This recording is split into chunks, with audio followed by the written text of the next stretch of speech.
السلام علیکم ورحمۃ اللہ. لا حول ولا قوة الا باللہ.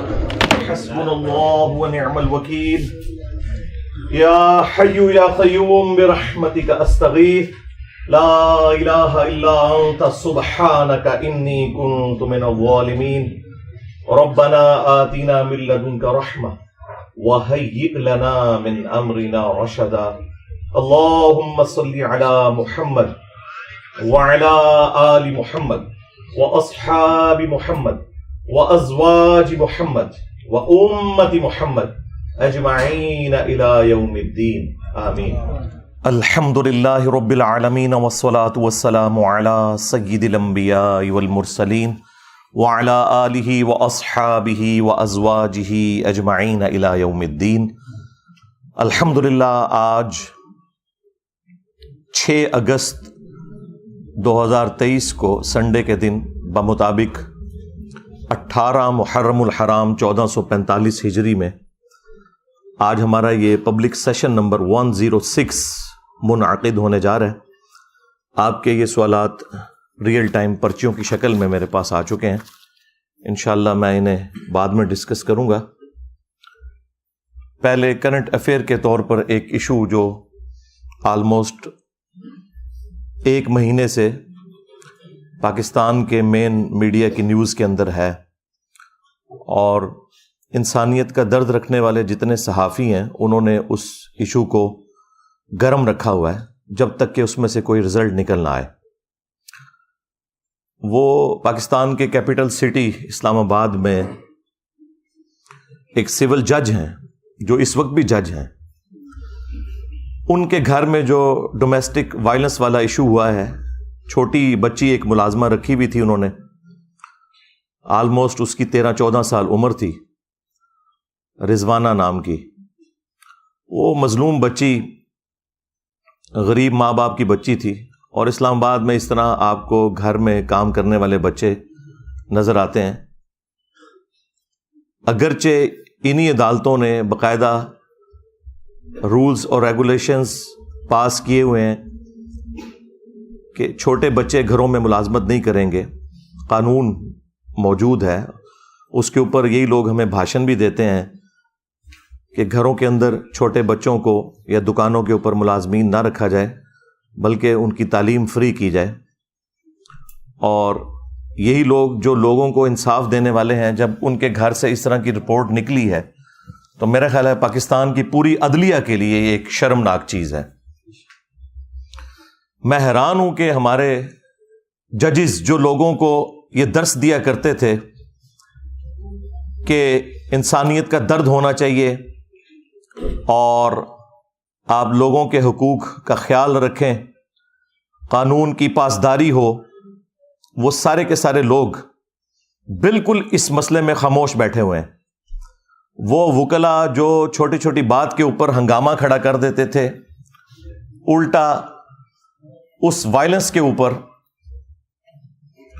اس جج اور اس کی بیوی کو نہ صرف پری ریسٹ بیل انہوں نے لے کے دی ہوئی ہے بلکہ اپنی ایک حفاظتی حصار کے اندر اسے لے کے آتے ہیں اور پھر نکال دیتے ہیں. جتنے بھی لوگ ہمارے اس ملک کے اندر قانون کے ٹھیکیدار بنے ہوئے ہیں، آپ ان لوگوں کو دیکھیں، میڈیا کے اوپر آ کے لوگوں کو درس دے رہے ہوتے ہیں اس حوالے سے. اور پریکٹیکلی جب ان کے گھر کے اندر کوئی جرم نکلتا ہے، خواہ وکلاء کے اندر نکل رہا ہو خواہ جوڈیشری کے اندر، تو یہ سارے کے سارے اکٹھے ہو کے اپنے بڑوں کے مفادات کی حفاظت کے لیے منظر عام پہ آ جاتے ہیں. چونکہ میں بھی جوڈیشری کے معاملات سے کافی دفعہ گزرا ہوں. اب وہ جو جج کی بیوی ہے جو مجرمہ بتائی جا رہی ہے، حالانکہ وہ جج بھی مجرم ہے کہ اس کے گھر کے اندر یہ سب کچھ ہو رہا تھا، وہ اپنی ڈیوٹی اسی طریقے سے پوری کر رہا ہے. اس کے کان پہ جوں تک نہیں رینگی، الٹا وہ اپنی وائف کو پہلے پری اریسٹ بیل دلوائی انہوں نے لاہور ہائی کورٹ سے، اور اس کے بعد وہ حفاظتی تحویل میں اسے لے کے جاتے ہیں. اور جو جج پری اریسٹ بیل دیتا ہے وہ ساتھ پابند کرتا ہے، اس کاغذ کے اوپر لکھا ہوتا ہے کہ آپ نے فوراً تفتیش کا حصہ بننا ہے. جو انویسٹیگیشن ہوگی جو رسپیکٹو تھانہ ہے آپ نے جا کے فوراً رپورٹ کرنی ہے. آپ دیکھیں 15 دن گزر چکے ہیں, ایک بار یعنی بیل دوبارہ رینیو ہو چکی ہے اور وہ عورت جا کے تفتیش کا حصہ نہیں بنی. یعنی بدماشی کا لیول, آپ غنڈہ گردی کا لیول ان لوگوں کا دیکھیں. اور جوڈیشری سے ہمیں تو کوئی آواز سنائی نہیں دی. جتنے چیف جسٹس حضرات ہیں یہ لوگ اپنے پولیٹیکل لیڈرز کی محبت کے اندر تو از خود نوٹسز لیتے ہیں, لیکن عوام کی محبت کے اندر کوئی بھی شخص از خود نوٹس لینے کے لیے, سو موٹو لینے کے لیے تیار نہیں ہے. اب آپ یہ بھی نہ سمجھیں کہ ان لوگوں کو پتہ نہیں کہ کیا ہو رہا ہے. ان لوگوں کا ٹیمپرامنٹ اتنا ہے کہ میڈیا میں کوئی بات چلتی ہے تو اگلے دن جو ان کی عدالت لگتی ہے نا, اس میں باتوں ہی باتوں میں یہ میڈیا کی نیوز کو ریبٹل کر رہے ہوتے ہیں ہمارے جو جج حضرات ہیں.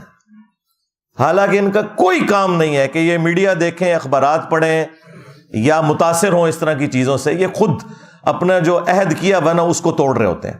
اسی لیے میں نے کئی دفعہ عرض کیا ہے کہ جتنے ججز ہیں نا, ان کے لیے غاروں کے اندر بلڈنگز بنانی چاہیے جہاں ان تک میڈیا کی کوئی رسائی نہ ہو. ہر طرح کی فیسلٹی ان کو دیں تاکہ یہ لوگ اپنے ضمیر کے مطابق فیصلہ نہ کریں بلکہ آئین اور قانون کے مطابق فیصلہ کریں. ضمیر کے مطابق تو ہوتا ہے جس کی جو ایفیلیشن ہوتی ہے وہ وہی کچھ کرتا ہے. اور اب دیکھ لیں, آپ کسی کا کوئی بیان نہیں آیا, کوئی وکلا تنظیمیں سامنے نہیں آئی ہیں. حالانکہ یہ سارے وکلا کبھی عمران خان صاحب کی محبت میں, کبھی نواز شریف صاحب کی محبت میں, کبھی زرداری صاحب کی محبت میں سڑکوں کے اوپر ٹھڈے کھاتے ذلیل ہوتے آپ کو نظر آتے ہیں, لیکن عوام کے لیے کوئی بھی کچھ کرنے کے لیے تیار نہیں ہے. تو میں ان سارے کے سارے لوگوں کو اس حوالے سے مجرم سمجھتا ہوں. یہ سب کے سب لوگ ظالم ہیں, خواہ جوڈیشری میں بیٹھے ہوئے لوگ ہیں یا ان کے سپورٹو وکلاء ہیں. یہ سب کے سب لوگ اس معاملے میں پہلے نمبر کے اوپر مجرم ہیں, کیونکہ یہ ان کے گھر کی صفائی کا معاملہ تھا. اتنا بڑا ظلم ہوا ہے اور روزانہ خبر بھی چل رہی ہے. وہ بچی زندگی موت کی کشمکش میں ہے, وہ بڑی مشکل سے ریکوری کی طرف جا رہی ہے, ابھی بھی کوئی چانسز نہیں ہے. اور آپ دیکھیں ظلم کی انتہا, اس کی ہڈی پسلی انہوں نے توڑی اور وہ اس کو بینڈیج بھی نہیں کروایا. وہ بیچاری کی ہڈیاں ٹیڑھی جڑ گئی ہیں. سر میں جو زخم تھا اس میں کیڑے پڑ گئے اور اس کی وجہ سے پورے جسم کے اندر تعفن پھیل گیا. اس کے آپ دیکھیں چہرے کے اوپر, باقی جسم کے اوپر کس طرح نشانات, یعنی جس کی اپنی اولاد ہے وہ دیکھ کے تو تڑپ اٹھتا ہے. یہ جانور ہیں یہ لوگ اوپر جو بیٹھے ہوئے. تو سب سے بڑے مجرم اس میں وہ لوگ ہیں کہ جو اس ادارے کے کسٹوڈین ہیں, جوڈیشری کے. چیف جسٹس اللہ تعالیٰ کی بارگاہ میں سب سے پہلے مجرم ہے. اس کے بعد پرائم منسٹر, جن لوگوں کو صرف شیروانیاں پہننے کا شوق ہوتا ہے,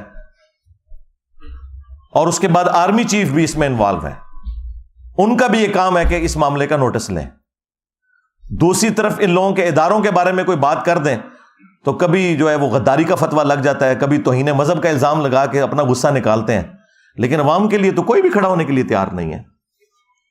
اسی لیے دیکھیں قرآن پاک میں اللہ تعالیٰ نے فرمایا لعنت اللہ علی الظالمین, ظالموں پر اللہ کی لعنت ہے. لعنت کا مطلب آپ کو پتہ ہے کیا؟ اللہ کی رحمت سے دور. جب آپ کسی کے اوپر لعنت بھیجتے ہیں تو اس کا مطلب یہ ہے کہ وہ شخص اللہ کی رحمت سے دور ہے. پھر اللہ تعالیٰ نے قرآن حکیم میں یہاں تک فرمایا ہے کہ تم نے عدل و انصاف کے لیے کھڑے ہونا ہے, خواہ تمہیں اپنے خلاف گواہی دینی پڑ جائے, اپنے قریبی رشتہ داروں کے خلاف گواہی دینی پڑ جائے, تم نے انصاف کے لیے کھڑے ہونا ہے. یہ مسلمان کی پہچان ہے. بخاری اور مسلم دونوں کے اندر حدیث موجود ہے, تم میں سے ہر شخص نگہبان ہے اور اس سے اس کی رعیت کے بارے میں پوچھا جائے گا. پھر نبی علیہ السلام نے اسے کھولا کہ حکمران اپنی رعایا کے اوپر نگہبان ہے, اگر اس نے انصاف نہ کیا تو اس سے پوچھا جائے گا. ایک خاوند اپنی بیوی اور بچوں کے اوپر نگہبان ہے, ایک عورت اپنے خاوند کے مال اور اس کے بچوں کے اوپر نگہبان ہے. بخاری اور مسلم میں ایک اور حدیث ہے کہ بدترین گڈریا وہ ہے, جس طرح گڈریا ہوتا ہے نا بھیڑوں کو سنبھالنے کے لیے, بدترین گڈریا وہ ہے جو کسی قوم کا حکمران ہو, اگر اس نے انصاف نہ کیا تو وہ جنت کی خوشبو بھی نہیں پائے گا. جی, ان لوگوں کو صرف فیسلٹیز اویل کرنے کا شوق ہوتا ہے. انہیں یہ پتا نہیں ہے کہ یہ جتنی بڑی پوسٹوں پہ بیٹھنے والے لوگ ہیں, انہوں نے اپنے اوپر جہنم واجب کروا لی ہوئی ہے. اگر یہ گمنامی کی زندگی مر جاتے ہیں نا کسی فٹ پاتھ کے اوپر, تو شاید ان کے کو بچنے کے چانسز تھے. جو لیڈرشپ کے اوپر بیٹھا ہوا ہے اور اگر وہ انصاف نہیں کر رہا اور اس کے نیچے لوگوں کے اوپر ظلم ہو رہا ہے, تو اس نے اپنے اوپر جہنم پکی کروا لی ہے. ہاں اگر انصاف کرتا ہے تو وہ بخاری مسلم میں حدیث ہے کہ 7 لوگوں کو اللہ کے عرش کا سایہ نصیب ہوگا قیامت کے دن, جب کوئی اور سایہ نہیں ہوگا. ان میں سے پہلے نمبر پہ وہ شخص ہے جو عادل حکمران ہے. وہ پھر فضیلت اپنی جگہ ہے, لیکن یہ فضائل تبھی حاصل ہوں گے جب اپنے معاملات کو آپ صحیح طریقے سے لے کے چلیں گے. اور اس میں آپ صرف بڑوں کو, حکمرانوں کو سنگل آؤٹ نہ کریں, ہر مسلمان کے لیے ہے. صحیح بخاری اور صحیح مسلم کے اندر حدیث موجود ہے, مسلمان وہ ہے کہ جس کے ہاتھ اور زبان سے دوسرے مسلمان محفوظ رہیں.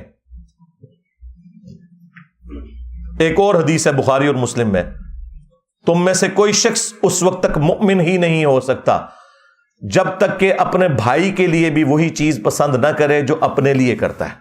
کیا یہ لوگ پسند کریں گے کہ ان کے بچوں کے ساتھ یہ ہو رہا ہو؟ جو دوسروں کے بچوں کے ساتھ یہ کرتے ہیں, یہ کرتے ہوئے دیکھتے ہیں اور گونگے شیطان بنے رہتے ہیں. ہمارا دین تو ہمیں یہ سکھاتا تھا کہ بخاری اور مسلم دونوں میں حدیث ہے کہ مسلمان ایک جسم کی مانند ہے. جسم کے کسی حصے میں تکلیف ہوتی ہے تو پورا جسم اس تکلیف کو محسوس کرتا ہے. نبی الاسلام نے یعنی اس میں فرمایا کہ باہمی اخوت, محبت اور بھائی چارے میں ایک جسم کی مانند ہے.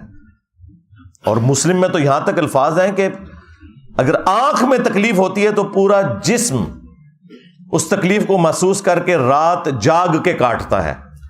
یہ حالت ہونی چاہیے ایک مسلمان کی. اور یہاں مسلمان کیا کر رہے ہیں؟ اسی لیے صحیح بخاری میں حدیث ہے, جس نے کسی بندے کے ساتھ کوئی لین دین کا معاملہ کسی بھی اعتبار سے حقوق العباد کا کرنا ہے وہ دنیا میں کر لے, کیونکہ آخرت میں پھر نیکیاں دینی پڑیں گی. ہاں, اور اس کو سپورٹو وہ جو مسلم کی حدیث ہے وہ اتنی رکت انگیز حدیث ہے, میں جتنی دفعہ اسے بیان کرتا ہوں کانپ اٹھتا ہوں. صحیح مسلم کے اندر یہ حدیث موجود ہے. اللہ کے محبوب صلی اللہ علیہ وآلہ وسلم نے اپنے صحابہ کرام سے پوچھا, جانتے ہو مفلس کون ہے؟ تو صحابہ کرام نے کہا کہ ہم تو مفلس اور غریب اسی کو سمجھتے ہیں جس کے پاس دنیا کا کوئی مال و متاع نہ ہو, درہم اور دینار نہ ہو, کوئی دولت نہ ہو.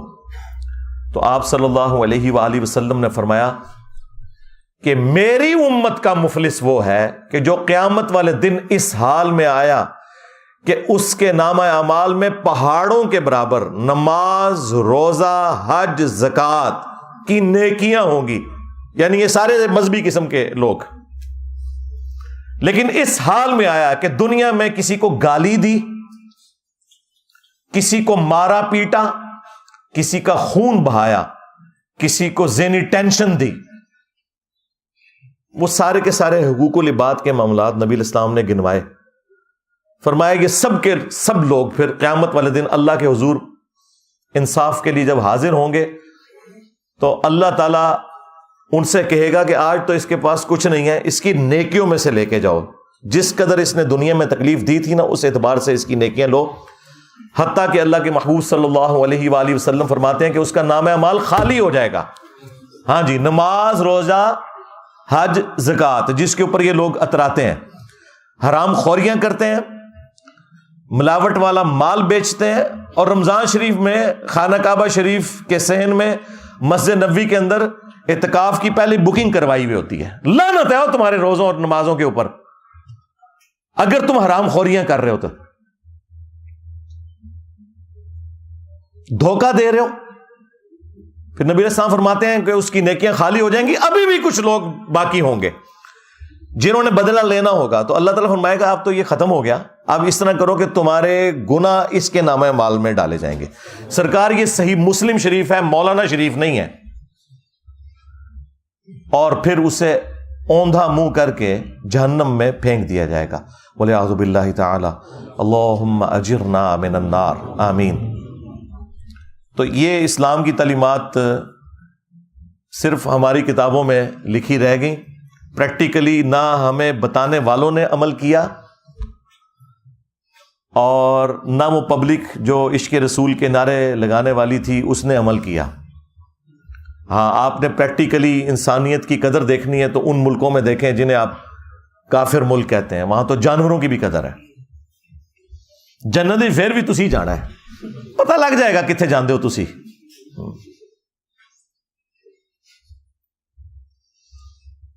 تو میرا خیال ہے کہ اس وقت ہمارے بڑوں کی ذمہ داری ہے کہ اسے ایک ایگزامپل سیٹ کریں تاکہ آئندہ کے لیے کسی کو جرت نہ ہو۔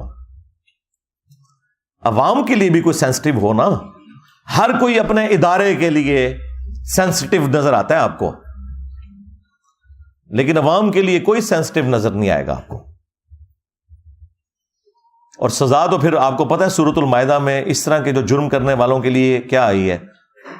اللہ تعالیٰ نے بنی اسرائیل کے لیے بھی یہ چیز طے کی تھی اور اس امت میں بھی، کہ جان کے بدلے جان، آنکھ کے بدلے آنکھ، ناک کے بدلے ناک، کان کے بدلے کان، دانت کے بدلے دانت، یعنی یہ ہر ایک چیز کے بدلے اس کی وہ چیز توڑی جائے گی۔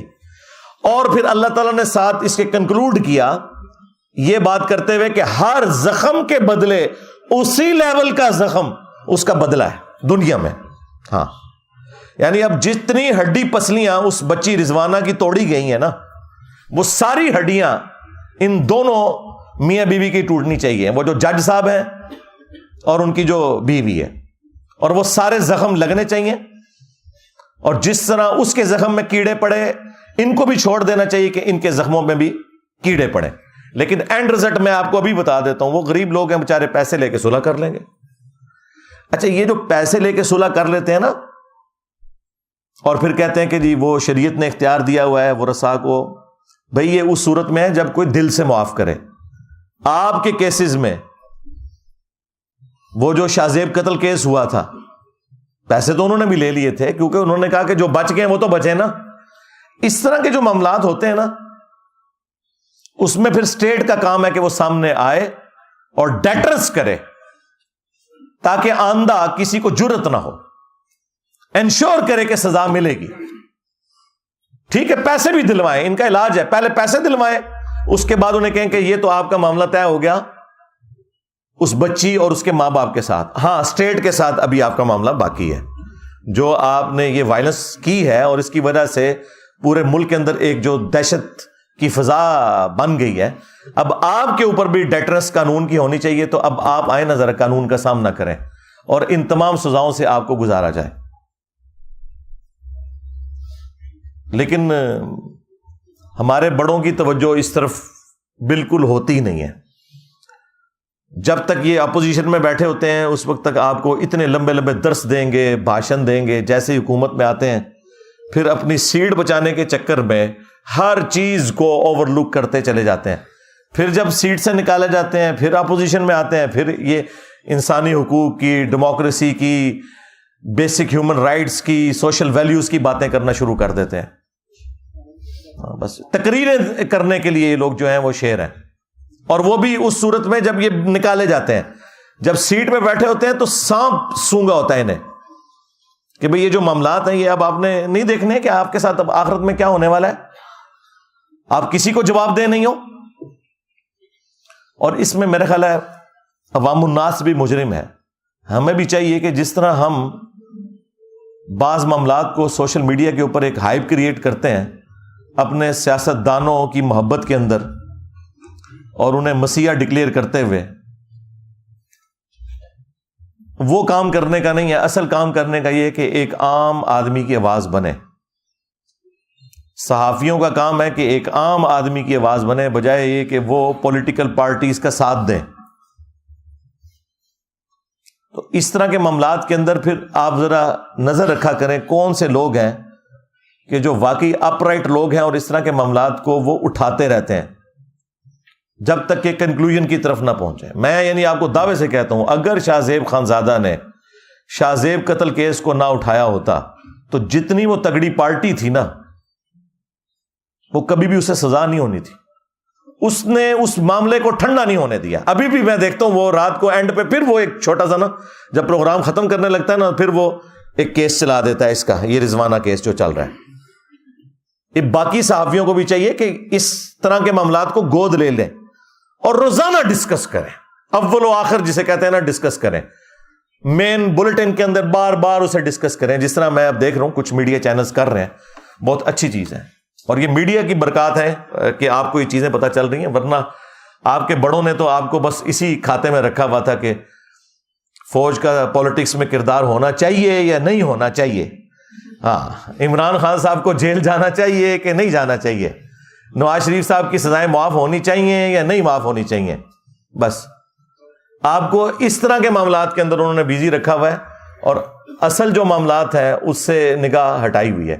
تو میں نے یہ ضروری سمجھا, میں نے بڑا ٹھنڈا کر کے اس معاملے کو, میں فوراً کوئی ورڈکٹ نہیں دیتا اس لیے کہ بعض اوقات فیک نیوز بھی آ جاتی ہیں. ابھی بھی کچھ نیوز ایسی ہیں جو مارکیٹ میں چل رہی ہیں, لیکن میں ان کے اوپر اس لیے بات نہیں کر رہا کہ جب تک وہ معاملات کلیئر ہو کے سامنے نہیں آتے نا اس وقت تک کوئی ورڈکٹ اختیار کرنا وہ پھر خام خواہ ایک غلط چیز کو فیم دینے والی بات ہوتی ہے. میں اشارتاً بات کر رہا ہوں, وہ انشاءاللہ تعالی جب معاملات میچور ہوں گے تو میں اس کے اوپر بھی کوئی نہ کوئی ورڈکٹ دوں گا.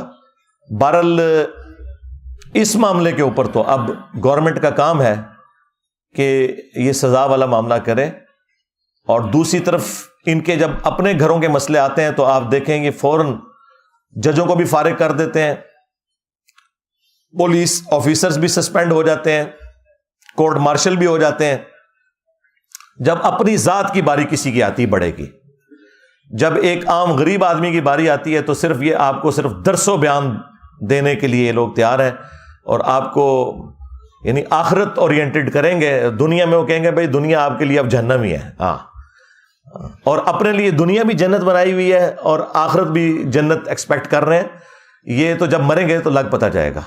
وَلِعَوْذُ بِاللَّهِ تَعَالَى صلوا علی محمد وآل محمد اللہم صلی علی محمد وعلی آل محمد واصحاب محمد وازواج محمد وامت محمد اجمعین الی یوم الدین آمین. اچھا جی, یہ اب آپ کی جو تھدا آیا پورا ریئل ٹائم پرچیوں کا, اسے میں انشاءاللہ ڈسکس کرتا ہوں. دیکھیں آپ جتنے لوگ یہاں بیٹھے ہیں وہ اس وجہ سے بیٹھے ہیں کہ آپ لوگوں نے سوشل میڈیا کے تھرو اس پلیٹ فارم کی دعوت حق کو سنا جو اللہ کے محبوب صلی اللہ علیہ وآلہ وسلم کی مبارک دعوت ہے, اس سے امپریس ہو کے آپ یہاں بیٹھے ہوئے ہیں. تو اس کا مطلب ہے کہ میں نے وہ ساری باتیں ریکارڈ کروا دی ہوئی ہیں جو آپ کی ضرورت کی چیزیں ہیں. یہاں ہم برکت کے لیے بیٹھتے ہیں, ایک ملاقات ہو جاتی ہے, وہ میری ایک خواہش ہے کہ آپ لوگ یہاں پر آیا کریں, ایٹ لیسٹ ایک دفعہ تو زندگی میں ضرور اکیڈمی میں آئیں. تو میں تفصیل کے ساتھ ہر ٹاپک پہ نہیں بولوں گا سوائے جو کرنٹ ایشو ہوا کرے گا. آپ کی جو پرچیاں ہیں ان کے اوپر میرے تفصیلی لیکچرز ریکارڈ ہیں, میں انشاءاللہ ان کا حوالہ دے دوں گا. البتہ چونکہ یہ پرچی یہاں پہ جب آ جائے تو پھر میری ذمہ داری ہے کہ میں اس کے اوپر کوئی نہ کوئی ورڈکٹ ضرور دوں, ایک نٹ شیل کے اندر آپ کو موقف سامنے رکھ دوں. رہ گئے جو تفصیلی دلائل ہیں, کاؤنٹر آرگومنٹس ہیں, تو اس کے لیے پھر تفصیلی ویڈیوز میری ریکارڈ ہیں, وہ میں انشاءاللہ آپ کو بتاؤں گا. آپ ویسے بھی جا کے رومن میں جا کے رومن اردو کے اندر ٹائپ کریں جا کے یوٹیوب کے اوپر کسی بھی مسئلے کو, تو وہ میری ویڈیوز ایک نہیں درجنوں ویڈیوز, بعض اوقات سینکڑوں ویڈیوز ترتیب سے کھل کے سامنے آ جائیں گی. تو آج کل کے دور میں تو اتنا مسئلہ نہیں ہے, ایون آپ لوگ اس میں مائک میں بھی بولیں تو وہ بھی اس میں بھی سرچ کا آپشن موجود ہوتا ہے. لے جی پرچیاں آپ کی شروع کرتے ہیں. کیا داڑھی رکھنا فرض ہے؟ جی, مرد کے لیے اتنی داڑھی رکھنا جسے عرف عام میں داڑھی کہا جا سکے یہ فرض ہے. فرضیت کہاں ہے؟ قرآن کے اندر ہے. اس کے اوپر میری تفصیلی ویڈیو ریکارڈ ہے. جاوید احمد غامدی صاحب نے جو وسوسے ڈالے تھے نوجوانوں کو, میں نے سیٹل کیے ہیں.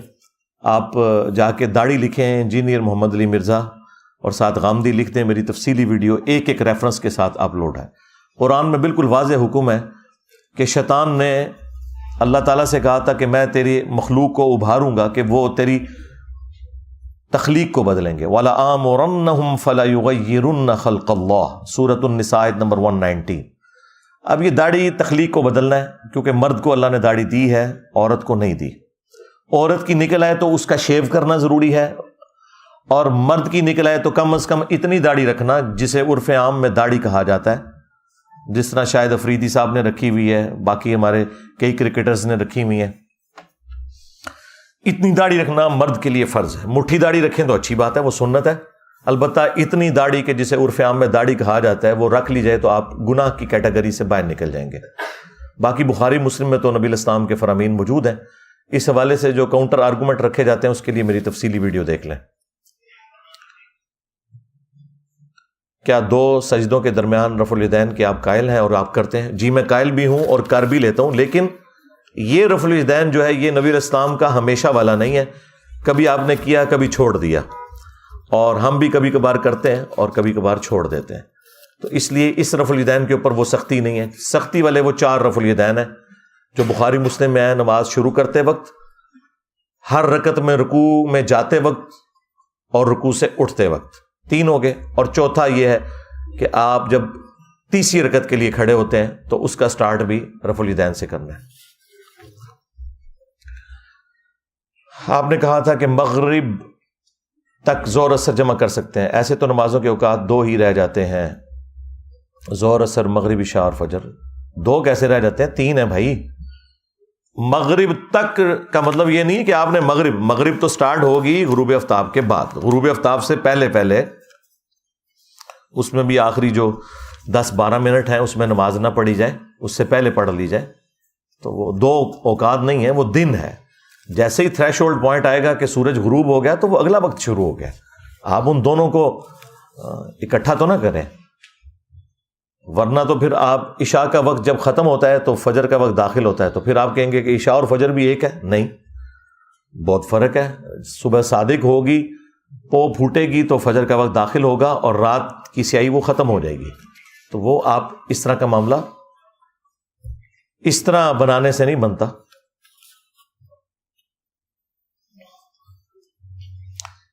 قبر میں 3 سوالات ہوں گے، 3 میں سے پہلے 2 سوالات غلط ہو گئے تو اگر آخری سوال درست ہو گیا تو جنت میں جانے کی اجازت ہوگی انشاءاللہ۔ اگر پہلے 2 غلط ہوئے تو تیسرا لازمی غلط ہوگا۔ یہ دنیا والا معاملہ نہیں ہے کہ نیکیاں کم یا زیادہ، نہیں، وہ سوال کے جوابات وہی دے گا جس کے لیے آگے جنت مقدر ہونے والی ہے۔ ہاں، پہلا سوال تو ہے من ربو کا، تیرا رب کون ہے؟ جسے رب کا ہی نہیں پتا اسے رسول کا کہاں سے پتا ہوگا؟ ہاں، دین کا کیا پتا ہوگا؟ وہ تینوں کے تینوں سوالات کا آنا ضروری ہے۔ ہمارے معاشرے میں لوگ 3 یا 4 مہینے کا بکری کا صدقہ یا ذبح کر دیتے ہیں، کیا اس جانور پر ظلم نہیں ہے؟ کیوں؟ جو بڑی عمر کے جانور ہیں وہ بابے ہو جاتے ہیں کہ انہیں ذبح کرنے کا ثواب ہوتا ہے؟ اتنی نفرت نہ کریں کہ بابوں کو ذبح کر دیں اور بچوں کو نہیں۔ اگر وہ ذبح کرنے کے قابل ہے، اس کے اندر سے گوشت نکلے گا، صحت مند ہے، تو آپ ضرور ذبح کریں۔ ہاں، کوئی لاغر سا کوئی بکری کا بچہ ہے تو اسے ذبح کر کے آپ کو ملنا کچھ نہیں، کھاری کاٹنی پڑنی ہے، تو اس میں کوئی مسئلہ نہیں۔ یہ بلٹ فار دا کل ہے، یہ اللہ تعالیٰ نے بنائے اس لیے کہ انسانیت کی خدمت میں۔ ہمیں یہ ظلم لگ رہا ہے نا، وہ جانور تو خوش ہیں کہ جس کام کے لیے ہم بنائے گئے اس کام کے لیے ہم استعمال ہو رہے ہیں۔ باقی جو آپ جانور کو تڑپتا ہوا دیکھتے ہیں یا تکلیف کا شکار، تو ظاہر ہے وہ ایک نیچرل چیز ہے، وہ اس تکلیف سے، اس کی انسٹنکٹ کی وجہ سے، وہ ظاہر ہے کوئی بھی شخص جو موت کے قریب جاتا ہے تو وہ اسے برا ہی سمجھتا ہے، چاہے انسان ہو یا جانور ہو۔ یہ اللہ تعالیٰ نے ایک نیچرل چیز رکھی ہوئی ہے۔ ایون جو مؤمن ہے، جو موت کو زندگی پر ترجیح دینے والے ہیں، ان کے بارے میں صحیح بخاری میں ہے کہ اللہ تعالیٰ فرماتا ہے کہ مجھے کسی کام میں کوئی تردد نہیں ہوتا سوائے ایک کام کے، جب مجھے کسی مؤمن کی روح قبض کرنی ہوتی ہے، کیونکہ وہ مؤمن موت کو ناگواری کی شکل میں دیکھ رہا ہوتا ہے۔ کوئی شخص دنیا سے جانا نہیں چاہتا، یہ اللہ تعالیٰ نے ایک نیچرل رکھا ہے۔ اگر یہ جذبہ نہ ہو تو لوگ خودکشیاں کر لیں، اس زندگی میں رہیں ہی نہ۔ یہ زندگی کی محبت اللہ تعالیٰ نے ڈالی ہے، تو اللہ تعالیٰ فرماتا ہے کہ میں اسے اپنے پاس بلانا چاہ رہا ہوتا ہوں، تو پھر اللہ تعالیٰ اسے فیملیئر کرتا ہے، جنت کی نعمتیں موت کے وقت دکھاتا ہے تاکہ وہ خود ایگری کرے کہ ہاں میں نے اب دنیا میں نہیں رہنا۔ تو یہ جو جاندار ہیں ان کے ساتھ بھی یہی والے معاملات ہیں آپ بے فکر رہیں، اللہ تعالیٰ نے انہیں بنائے اس کام کے لیے۔ اگر ہم نے ظہر و عصر کی نماز جمع کرنے کی نیت کی ہو اور مسجد پہنچنے پر عصر کی جماعت شروع ہو جائے تو ہم کیسے نماز کو جمع کر کے پڑھ سکتے ہیں؟ عصر کی نماز اگر ہو رہی ہے تو آپ امام کے پیچھے ظہر کی نیت کر لیں، امام کی عصر ہوگی، آپ کی ظہر ہوگی۔ امام اور مقتدی کی نیت میں فرق ہو سکتا ہے، اس کی اصل وہ حدیث ہے بخاری اور مسلم کی، معاذ ابن جبل کہتے ہیں کہ میں نبی علیہ السلام کے پیچھے عشاء کی نماز پڑھتا تھا اور پھر جا کے اپنی قوم میں امامت کرواتا تھا، اور وہ نفل پڑھ رہے ہوتے تھے اور ان کی قوم ان کے پیچھے عشاء کی نماز کے فرض پڑھ رہی ہوتی تھی۔ کیوں؟ کہ انہیں قرآن زیادہ آتا تھا۔ تو یہ اصل ہے کہ اس حدیث سے ہی محدثین نے رزلٹ نکالا ہے کہ امام اور مقتدی کی نیت کے اندر فرق ہو سکتا ہے، اور متنفل کے پیچھے فرض والے کی نماز پڑھنا درست ہے۔ اس سے بھی میں آپ کو آسان طریقہ بتاتا ہوں۔ عموماً ظہر کی نماز کسی مسجد میں 1 بجے ہوتی ہے، کسی میں 1:15، کسی میں 1:30، کسی میں 1:45، ایون 2 تک بھی۔ تو ظہر کے وقت اگر آپ نے ظہر اثر جمع کرنی ہے تو ایک مسجد میں 1 بجے جا کے آپ امام کے پیچھے ظہر پڑھیں، پھر 1:30 والی مسجد میں جا کے امام کی ظہر والے کے پیچھے اپنی اثر پڑھ لیں، یوں آپ کو جماعت کا ثواب بھی مل جائے گا اور نمازیں جمع بھی ہو جائیں گی۔ سمپل طریقہ۔ اس طرح اگر عصر کے وقت میں آپ نے جا کے ظہر اثر کو جمع کرنا ہے تو عصر بھی ایک سے مختلف ٹائم کے اوپر ہو رہی ہوتی ہے، بعض جگہ 5، بعض جگہ 5:15۔ پھر آپ کو یہ سارا کچھ اپنے پاس رکھنا ہوگا، ماشاءاللہ تھوک کے حساب سے مسجدیں موجود ہیں، وہ پتہ ہی ہوتا ہے آپ کو۔ تو آپ 4:45 یا 5 بجے جا کے عصر والے کے پیچھے ظہر پڑھیں اور اس کے بعد پھر دوسرے کے پیچھے عصر پڑھ لیں۔ اور اگر اس طرح کی فیسلٹی نہیں ہے تو ٹھیک ہے، ایک نماز آپ جماعت سے پڑھ لیں اور دوسری آپ چونکہ آپ جمع کرنا چاہ رہے ہیں تو آلریڈی بہت بڑی مجبوری ہے آپ کے لیے، تو پھر آپ بغیر جماعت کے بھی دوسری نماز پڑھ سکتے ہیں، اس میں جماعت والا پھر رولا ختم ہو جائے گا۔ اگر وتر کی ایک ہی رکعت ادا کرنی ہے تو اس کا کیا طریقہ ہے؟ اس کا طریقہ یہ ہے کہ جو آخری رکعت آپ جس طریقے سے پڑھ رہے ہیں نا، بس اسی طریقے سے پڑھ لیں۔ صرف ایک فرق آ جائے گا کہ آپ اللہ اکبر کہہ کے پہلے ثنا پڑھیں گے اور پھر وہی سورہ فاتحہ اور سورت ملائیں گے، اور اس کے بعد ساتھ ہی دعائے قنوت پڑھ دیں، اور اگر آپ نے تکبیر کہنی ہے تو رفع الیدین کریں اور دوبارہ سے ہاتھ باندھ کے یا ہاتھ کھول کے آپ دعائے قنوت پڑھیں، اور پھر رکوع میں جاتے وقت الگ سے تکبیر کہیں۔ وتر کے اوپر مسئلہ نمبر 130 میرا تفصیلی دیکھ لیں۔ آپ کی ویڈیوز میں آپ نے جو جمعے کی فرض 2 رکعتوں کے بعد کی رکعتیں بتائی ہیں، اگر وہ قرآن و سنت کے مطابق درست ہیں تو پھر ہم 14 رکعتیں پڑھ رہے ہیں، یہ بدعت تو نہیں ہوگی؟ نہیں بھائی، بدعت کہاں سے ہوگی میرے بھائی؟ فرض نماز 14 رکعتیں تو نہیں بن رہی میرے، 14 کہاں سے بن رہی ہیں؟ میں نے کہا تھا کہ پہلے کم از کم 2 ہیں اور 2 فرض ہیں، اور اس کے بعد پھر 4 سنتیں ہیں۔ وہ مسلم شریف میں حدیث ہے کہ جس نے جمعے کے بعد نماز پڑھنی ہے تو وہ 4 رکعت پڑھے، تو 4 رکعت بعد میں، اور 2 فرض ہو گئے 6 اور 2 پہلے 8۔ اور بخاری مسلم میں ہے کہ جو جلدی آ جائے پھر وہ جتنی بھی توفیق ہو وہ پڑھے، وہ 14 کیا آپ 114 پڑھتے رہے، وہ تو کوئی مسئلہ نہیں ہے، لیکن کم از کم رکعتیں جو ہیں وہ اتنی ہیں، 2 پہلے ہیں، 2 فرض، اور پھر بعد میں 4 سنت ہیں۔ میں ایک کلینک میں نوکری کرتا ہوں تو فیمیل سٹاف کی غیر موجودگی میں نامحرم کو انجیکشن لگا سکتے ہیں؟ جی، دستانوں کا استعمال کریں، بالکل لگائیں، وہ آج کل باریک والے دستانے بھی آ گئے، ڈائریکٹ ٹچ نہ کریں۔ اس کے اوپر میری تفصیلی ویڈیو ویسے ریکارڈ ہے، ڈاکٹر کا مریض کو چھونا، وہ آپ دیکھ لیں۔ حساب کروانا کیسا ہے؟ کسی پر جادو ہے یا میڈیکل پرابلم ہے، کیسے پتہ چلے گا؟ میرے بھائی، جادو والوں کے پاس جائیں گے نا، آپ کو میڈیکل ایشو بھی ہوگا تو انہوں نے تو جادو نکالنا ہے، اگر وہ کہیں آپ کو کچھ نہیں ہے تو آپ نے تو ان کو فیس کوئی نہیں دینی، تو وہ ہر دفعہ ہی نکالیں گے۔ ایسا ہوگا ہی نہیں کہ کسی حساب کتاب والے کے پاس جائیں اور وہ آگے سے کہ نہیں تو ان کو کچھ بھی نہیں ہے۔ یہ ڈاکٹرز کا تو حوصلہ ہے کہ وہ کبھی کبھار مریض کی تسلی کے لیے، اور جینون کیس بھی ہوتا ہے، وہ کہتے ہیں بھائی آپ کو کوئی مسئلہ نہیں ہے، خام خواہ آپ نے ٹینشن لی ہوئی ہے، لیکن یہ جو حساب کتاب لگوانے والے ہیں نا، وہ 4 مسئلے آپ کو ساتھ دے کے تحفے میں بھیجیں گے۔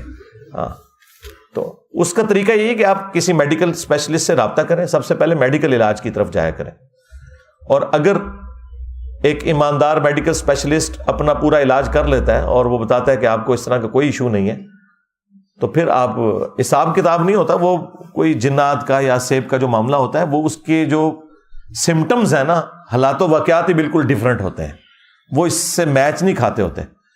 باقی جو پاکستانی ہے نا ہارڈر عام، ادھر تو ہر بندے کے اوپر ہی جادو ہوا ہے، جسے نوکری نہیں مل رہی اس سے جادو ہوا ہے، جس کا پڑھائی میں دل نہیں لگ رہا اس کے اوپر تعویذات ہوئے ہوئے ہیں، ٹھیک ہے، یہ سارے جادو تعویذات پاکستان ہی واڑا ہے۔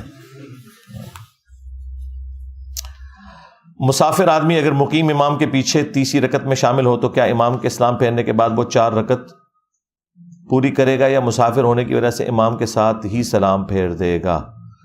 نہیں، چونکہ آپ مقیم کے پیچھے ہیں تو وہ بخاری مسلم میں عبداللہ بن عمر کا قول موجود ہے کہ جب آپ مقیم امام کے پیچھے نماز پڑھیں گے تو پھر آپ کو پوری نماز ہی پڑھنی ہوگی۔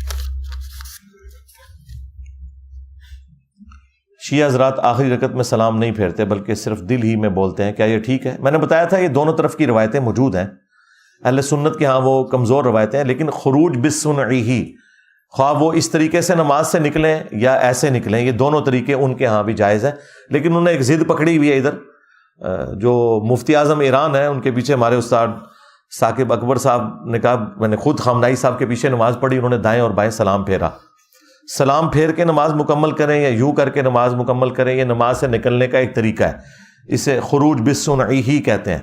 ویسے حنفی تو بڑی ایک ولگر قسم کی بات کرتے ہیں، وہ کہتے ہیں اگر کوئی بندہ خود ہوا خارج کر کے بھی اگر نماز سے نکلے تو اس کی نماز بھی ہو جائے گی۔ تو دیوبندیوں بریلویوں سے کہیں کہ تمہاری فقہ کی کتابوں میں تو یہ لکھا ہوا ہے کہ اگر کوئی ہوا خارج خود کر کے نماز مکمل کرے تو نماز مکمل ہے، تو شیعہ کے پیچھے نماز مکمل نہیں ہے، وہ تو پھر بھی تکبیر کہہ کے کر رہے ہوتے ہیں۔ تمہارے بزرگ تو یہ لکھ کے گئے، یہ فقہ کی کتابوں میں لکھا ہوا، میں آپ کو بتاؤں۔ ہاں، تو یہ ضد پکڑی ہوئی ہے۔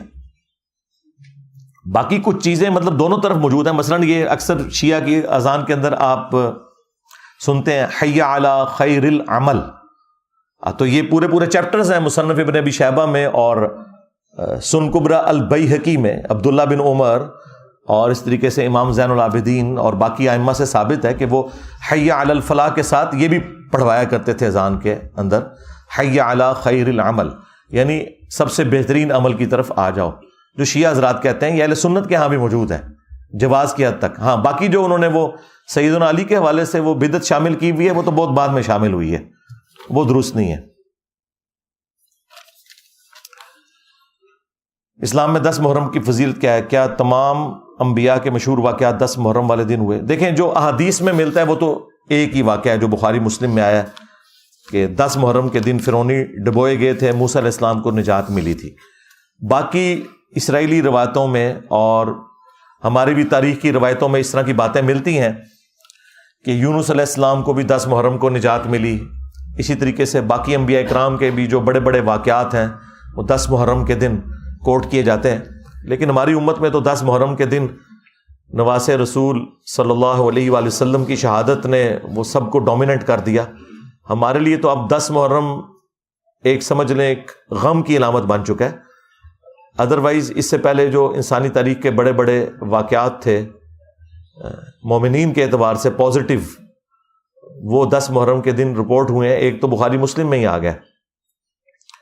تو باقی اس دن جو ہے وہ روزہ رکھنا سنت ہے، بلکہ بخاری مسلم میں موجود ہے جب تک رمضان کے روزے فرض نہیں ہوئے تھے نا تو 10 محرم کا روزہ فرض تھا، پھر جب رمضان کے روزے فرض ہوئے تو پھر نبی علیہ السلام نے آپشن دے دی، جس کی مرضی رکھے جس کی مرضی نہ رکھے۔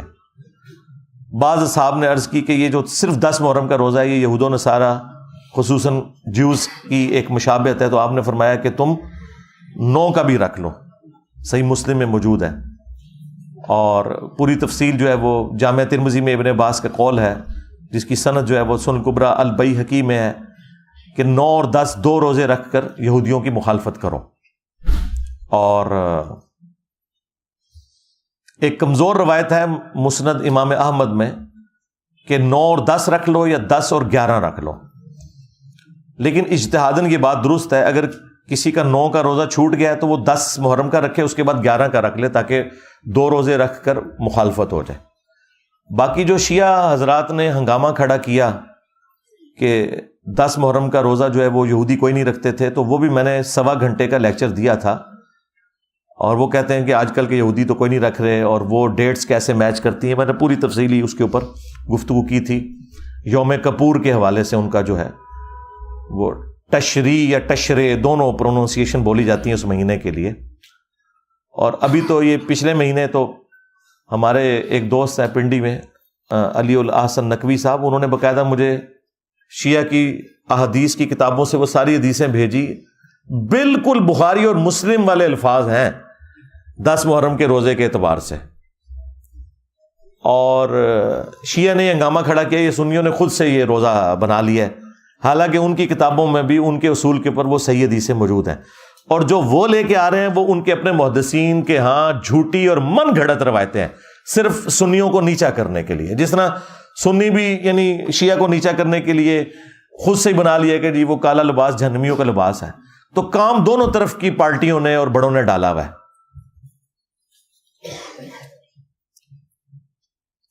سید اور غیر سید کا نکاح اسلام میں قابل قبول نہیں، اگر ہے تو 1 یا 2 دلیل سے واضح کرتے ہیں. جی دلیل اس نے دینی ہے جو یہ کہہ رہا ہے کہ قابل قبول نہیں ہے. قابل قبول ہونے کے لیے دلیل کی ضرورت نہیں ہے. اسلام نے جو حرمت والے رشتے سورۃ النساء کی آیت نمبر 23 میں بتا دیے ہیں کہ یہ رشتے ہیں جن سے آپ کی شادی نہیں ہو سکتی. اس میں کہیں لکھا ہوا ہے سید اور غیر سید. تو اب جو کہہ رہا ہے نا سید اور غیر سید کی شادی نہیں ہو سکتی، دلیل اس نے پیش کرنی ہے، اور ٹائم قیامت تک ہے. یہ ایک روایت کو انہوں نے آؤٹ آف کانٹیکسٹ یوز کیا، جو صرف ایک مشورے کی حد تک تھی. سنن ابن ماجہ میں کہ اپنے کفر میں شادی کرو، ہم پلہ لوگوں میں. ہم پلہ میں صرف خاندان نہیں آتا، سٹیٹس بھی آتا ہے، تعلیم بھی آتی ہے. تو یہ پریفریبل ہے، ہم بھی کہتے ہیں. لیکن اب مجھے بتائیں ایک سید اور غیر سید کا آپ نکاح کر رہے ہیں، لڑکی جو ہے پڑھی لکھی ہے، لڑکا جاہل مطلق ہے، تو یہ کوئی کفر نہیں بنے گا. اس کا کفر تب بنے گا کہ جب وہ اس کا ہم پلہ ہوگا سٹیٹس کے پوائنٹ آف ویو سے بھی، خواہ وہ غیر سیدی کیوں نہ ہو.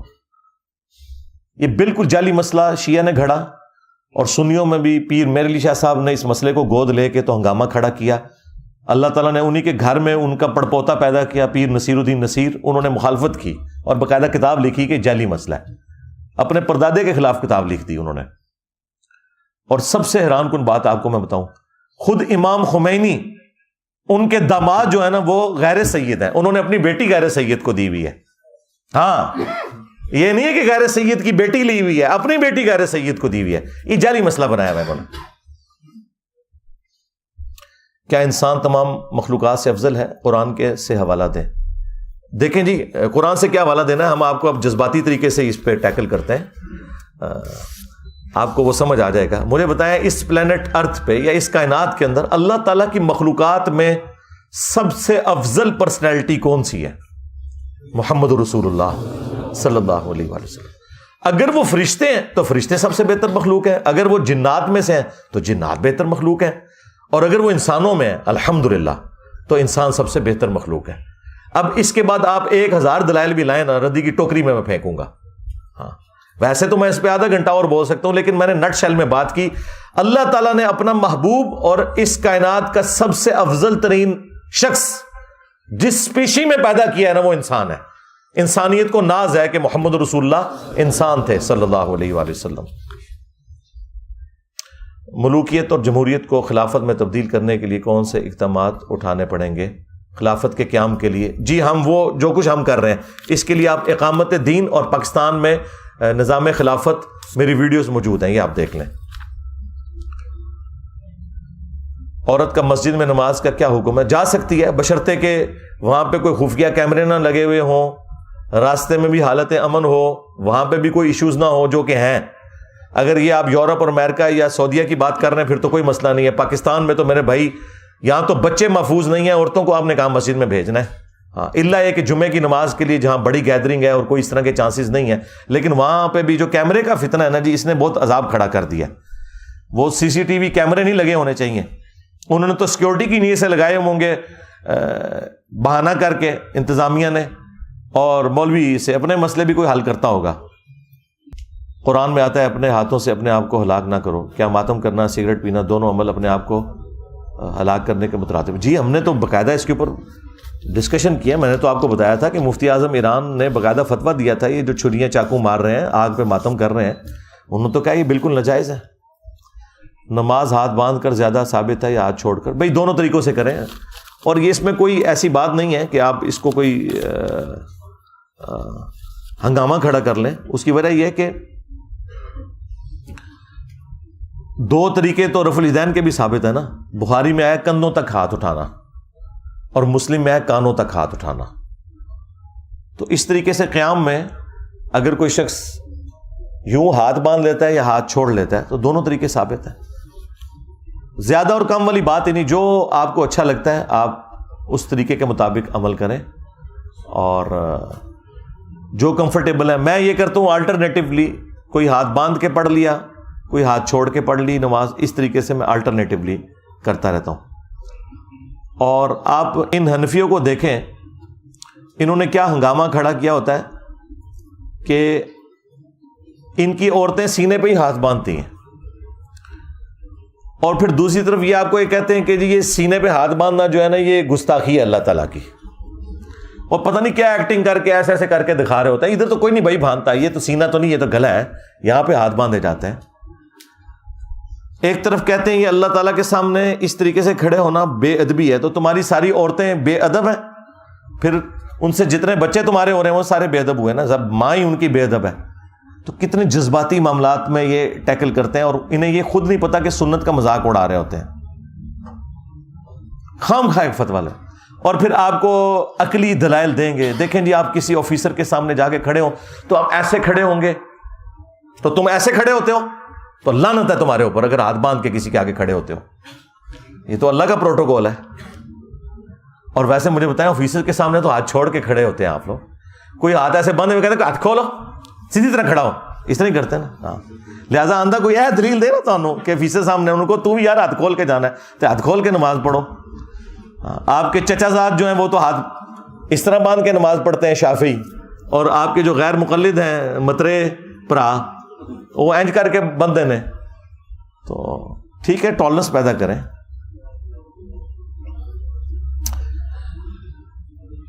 نبی صلی اللہ علیہ وآلہ وسلم کی طرف منسوب کر کے ایک نعت پڑھی جاتی ہے, واہ کیا جود و کرم ہے شاہ بطحہ تیرا. جود و کرم کیا نبی الاسلام کے ہاتھ میں ہے؟ اگر اس سے مراد تو یہ لے رہے ہیں کہ آپ صلی اللہ علیہ وآلہ وسلم کی طبیعت کے اندر غنا تھا, آپ علیہ السلام کے پاس جو بھی مال و دولت آتا تھا وہ آپ اپنے غریب ساتھیوں میں تقسیم کر دیتے تھے, تو پھر تو ٹھیک ہے. لیکن اگر اس سے مراد کوئی یہ لے رہا ہے کہ آج جو دنیا کا نظام چل رہا ہے نبی الاسلام اپنی قبر اطہر سے یہ ساری کے سارے معاملات لے کے چل رہے ہیں, تو پھر تو غلط ہے. اس کے لیے آپ میری ایک ویڈیو دیکھ لیں,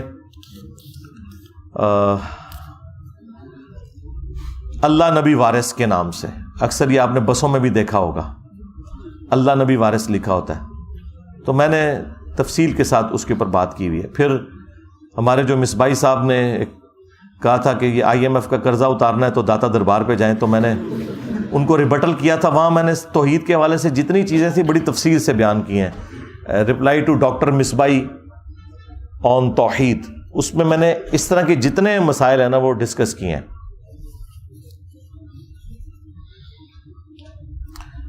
ہم بچپن سے یہ سنتے آ رہے ہیں کہ جس شخص کو اللہ تعالیٰ کے 99 صفاتی نام آتے ہوں وہ بغیر حساب کی جنت میں داخل ہوگا. یہ فضیلت تو ہے لیکن اس طرح نہیں لکھی ہوئی ہے. جو حامل ہوگا ان ناموں کا, حامل کا مطلب یہ نہیں کہ اس نے صرف زبانی یاد کیے ہوئے, باقی وہ اللہ تعالیٰ کو پروٹوکول دیتا ہوگا, اس کے لیے جنت والا معاملہ ہے. باقی تو, اور اس میں بھی 99 سارے نام جو یہ قرآن پاک میں لکھے ہوئے ہیں نا اینڈ پہ خود سے علماء نے, وہ سارے ثابت نہیں, کچھ ثابت ہیں کچھ نہیں ثابت. اس کے اوپر میری تفصیلی ویڈیو آپ دیکھ لیں, 99 نیمز آف اللہ. مسئلہ نمبر 82A بھی ہے, تفصیل کے ساتھ میں نے وہ سارے ناموں کے اعتبار سے ڈسکشن کیا. کیا اکیلا آدمی کے لیے گھر میں یا مسجد میں اقامت کہنا لازمی ہے؟ سنت ہے کہیں. نسائی میں حدیث ہے, تیرے رب کو اس گڈریے پہ بڑا پیار آتا ہے جو پہاڑ کی چوٹی پہ اکیلے چڑھ کر اذان اور اقامت کہہ کے نماز کی جماعت قائم کرتا ہے. اکیلے بھی جماعت قائم ہو جاتی ہے. جس طرح امام نماز پڑھ رہا ہے اس طرح آپ نماز پڑھیں، تو آپ اکیلے بھی جماعت کروا سکتے ہیں جب کوئی اور وہاں موجود نہ ہو۔ میرے بعد کوئی نبی ہوتا تو عمر ہوتے ہیں، آپ کے مطابق یہ روایت صحیح نہیں ہے؟ اہم ہی جھوٹ مار رہے ہو، میں کہتے کیا ہے جھوٹے ہو؟ جبکہ ڈاکٹر اسرار صاحب نے کئی بیان میں کیا، ڈاکٹر اسرار صاحب نے تو بیان کی ہے نا، آپ ذرا ابھی جا کے یوٹیوب پہ لکھیں میرے بعد اگر کوئی نبی ہوتا تو عمر ہوتا، تو کلپ تو میرا کھلے گا، ڈاکٹر اسرار کا نہیں کھلے گا۔ کوڑ مار دو لوگوں کو سن کے میرے متھے مار دو۔ میں نے 2012 میں یہ روایت بیان کی تھی، حضرت عمر کے فضائل پہ مسئلہ 65 ریکارڈ کرایا، اس کے بعد اللہ سے کلپ ریکارڈ کرائے، اور ابھی اس محرم میں، اس محرم کے اندر جس کی آج 18 تاریخ ہے، جی ٹی وی کے اوپر میرا پروگرام باقاعدہ اویس ربانی کے ساتھ ہوا ہے، جو ہم نے اپنے چینل سے بھی اپلوڈ کیا، اس میں نے یہ روایت بیان کی تھی۔ جھوٹے ہو؟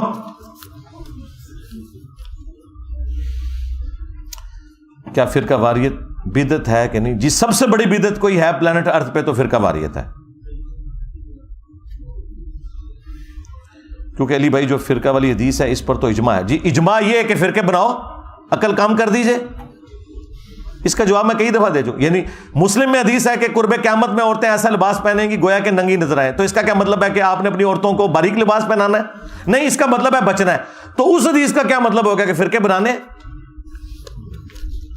جی 72 فرقوں کے جنمی ہونے پر اجماع ہے، وہ جو ایک ہے نا وہ فرقہ نہیں ہے، وہ ہے طائفہ منصورہ۔ ہاں آپ یوٹیوب پہ جا کے لکھیں 73 فرقوں والی حدیث، میری امت کا ایک گروہ قیامت تک حق پہ قائم۔ آپ کیا رسول اللہ ان کے اہل البیت اور صحابہ کو فرقہ کہیں گے؟ بھائی پھر کہتے ہیں ٹوٹ کے الگ ہونے کو، وہ اپنی جگہ پہ موجود ہے درخت، اس سے ٹوٹ کے فرقے بنے۔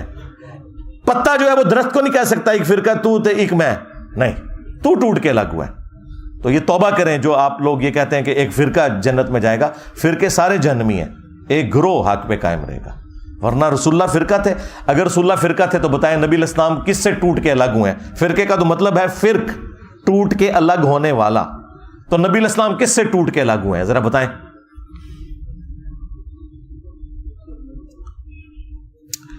کیا یہ بات ٹھیک ہے کہ روزہ مبارک پر پڑھے جانے والا درود آپ صلی اللہ علیہ وآلہ وسلم خود سنتے ہیں؟ جی یہ جو روایت ہے نا، اس روایت کے ساتھ امام بیہقی نے خود لکھا ہوا ہے کہ اس میں مروان السدی جھوٹا اور کذاب راوی ہے۔ جی روایت موجود ہے اور ساتھ امام بیہقی نے لکھا ہوا ہے جس نے یہ روایت لی ہے کہ یہ روایت جعلی ہے۔ البتہ ہمارا سلام یہاں سے بھی ان کو پہنچ رہا ہے، السلام علیکہ ایھا النبی۔ بخاری مسلم میں آیا کہ زمین و آسمان میں ہر نیک بندے تک سلام پہنچ جائے گا جب تم تشہد پڑھتے ہو، السلام علیکہ ایھا النبی اور السلام علینا وعلی عباد اللہ الصالحین۔ تو اس پہ میری تفصیلی ویڈیو آپ دیکھیں، السلام علیکہ ایھا النبی یا رسول اللہ پر عقیدہ۔ تو میں نے بتایا کہ یا رسول اللہ کا عقیدہ بالکل درست ہے، اس کے پیچھے جو آپ نے چیزیں جوڑی ہوئی ہیں وہ غلط ہیں۔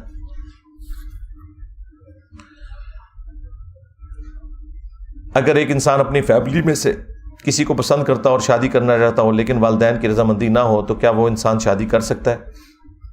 جی ایک صورت میں کرے کہ شادی کر کے اپنی بیوی لے کے نہ تو اپنے ماں باپ کے شر سے اتنی دور لے جائے کہ ماں باپ کے سانس کی آواز بھی وہاں نہ آئے، اور اگر لا کے وہ ان بھیڑیوں کے سامنے اس بیوی کو پھینکنا ہے کہ تم تو پورا دن ڈیوٹی کرو اور وہ اس کو کاٹتے رہے تمہارے ماں باپ بیٹھ کے، تو لعنت ہے تمہارے اوپر اگر یہ کام کرتے ہو تو۔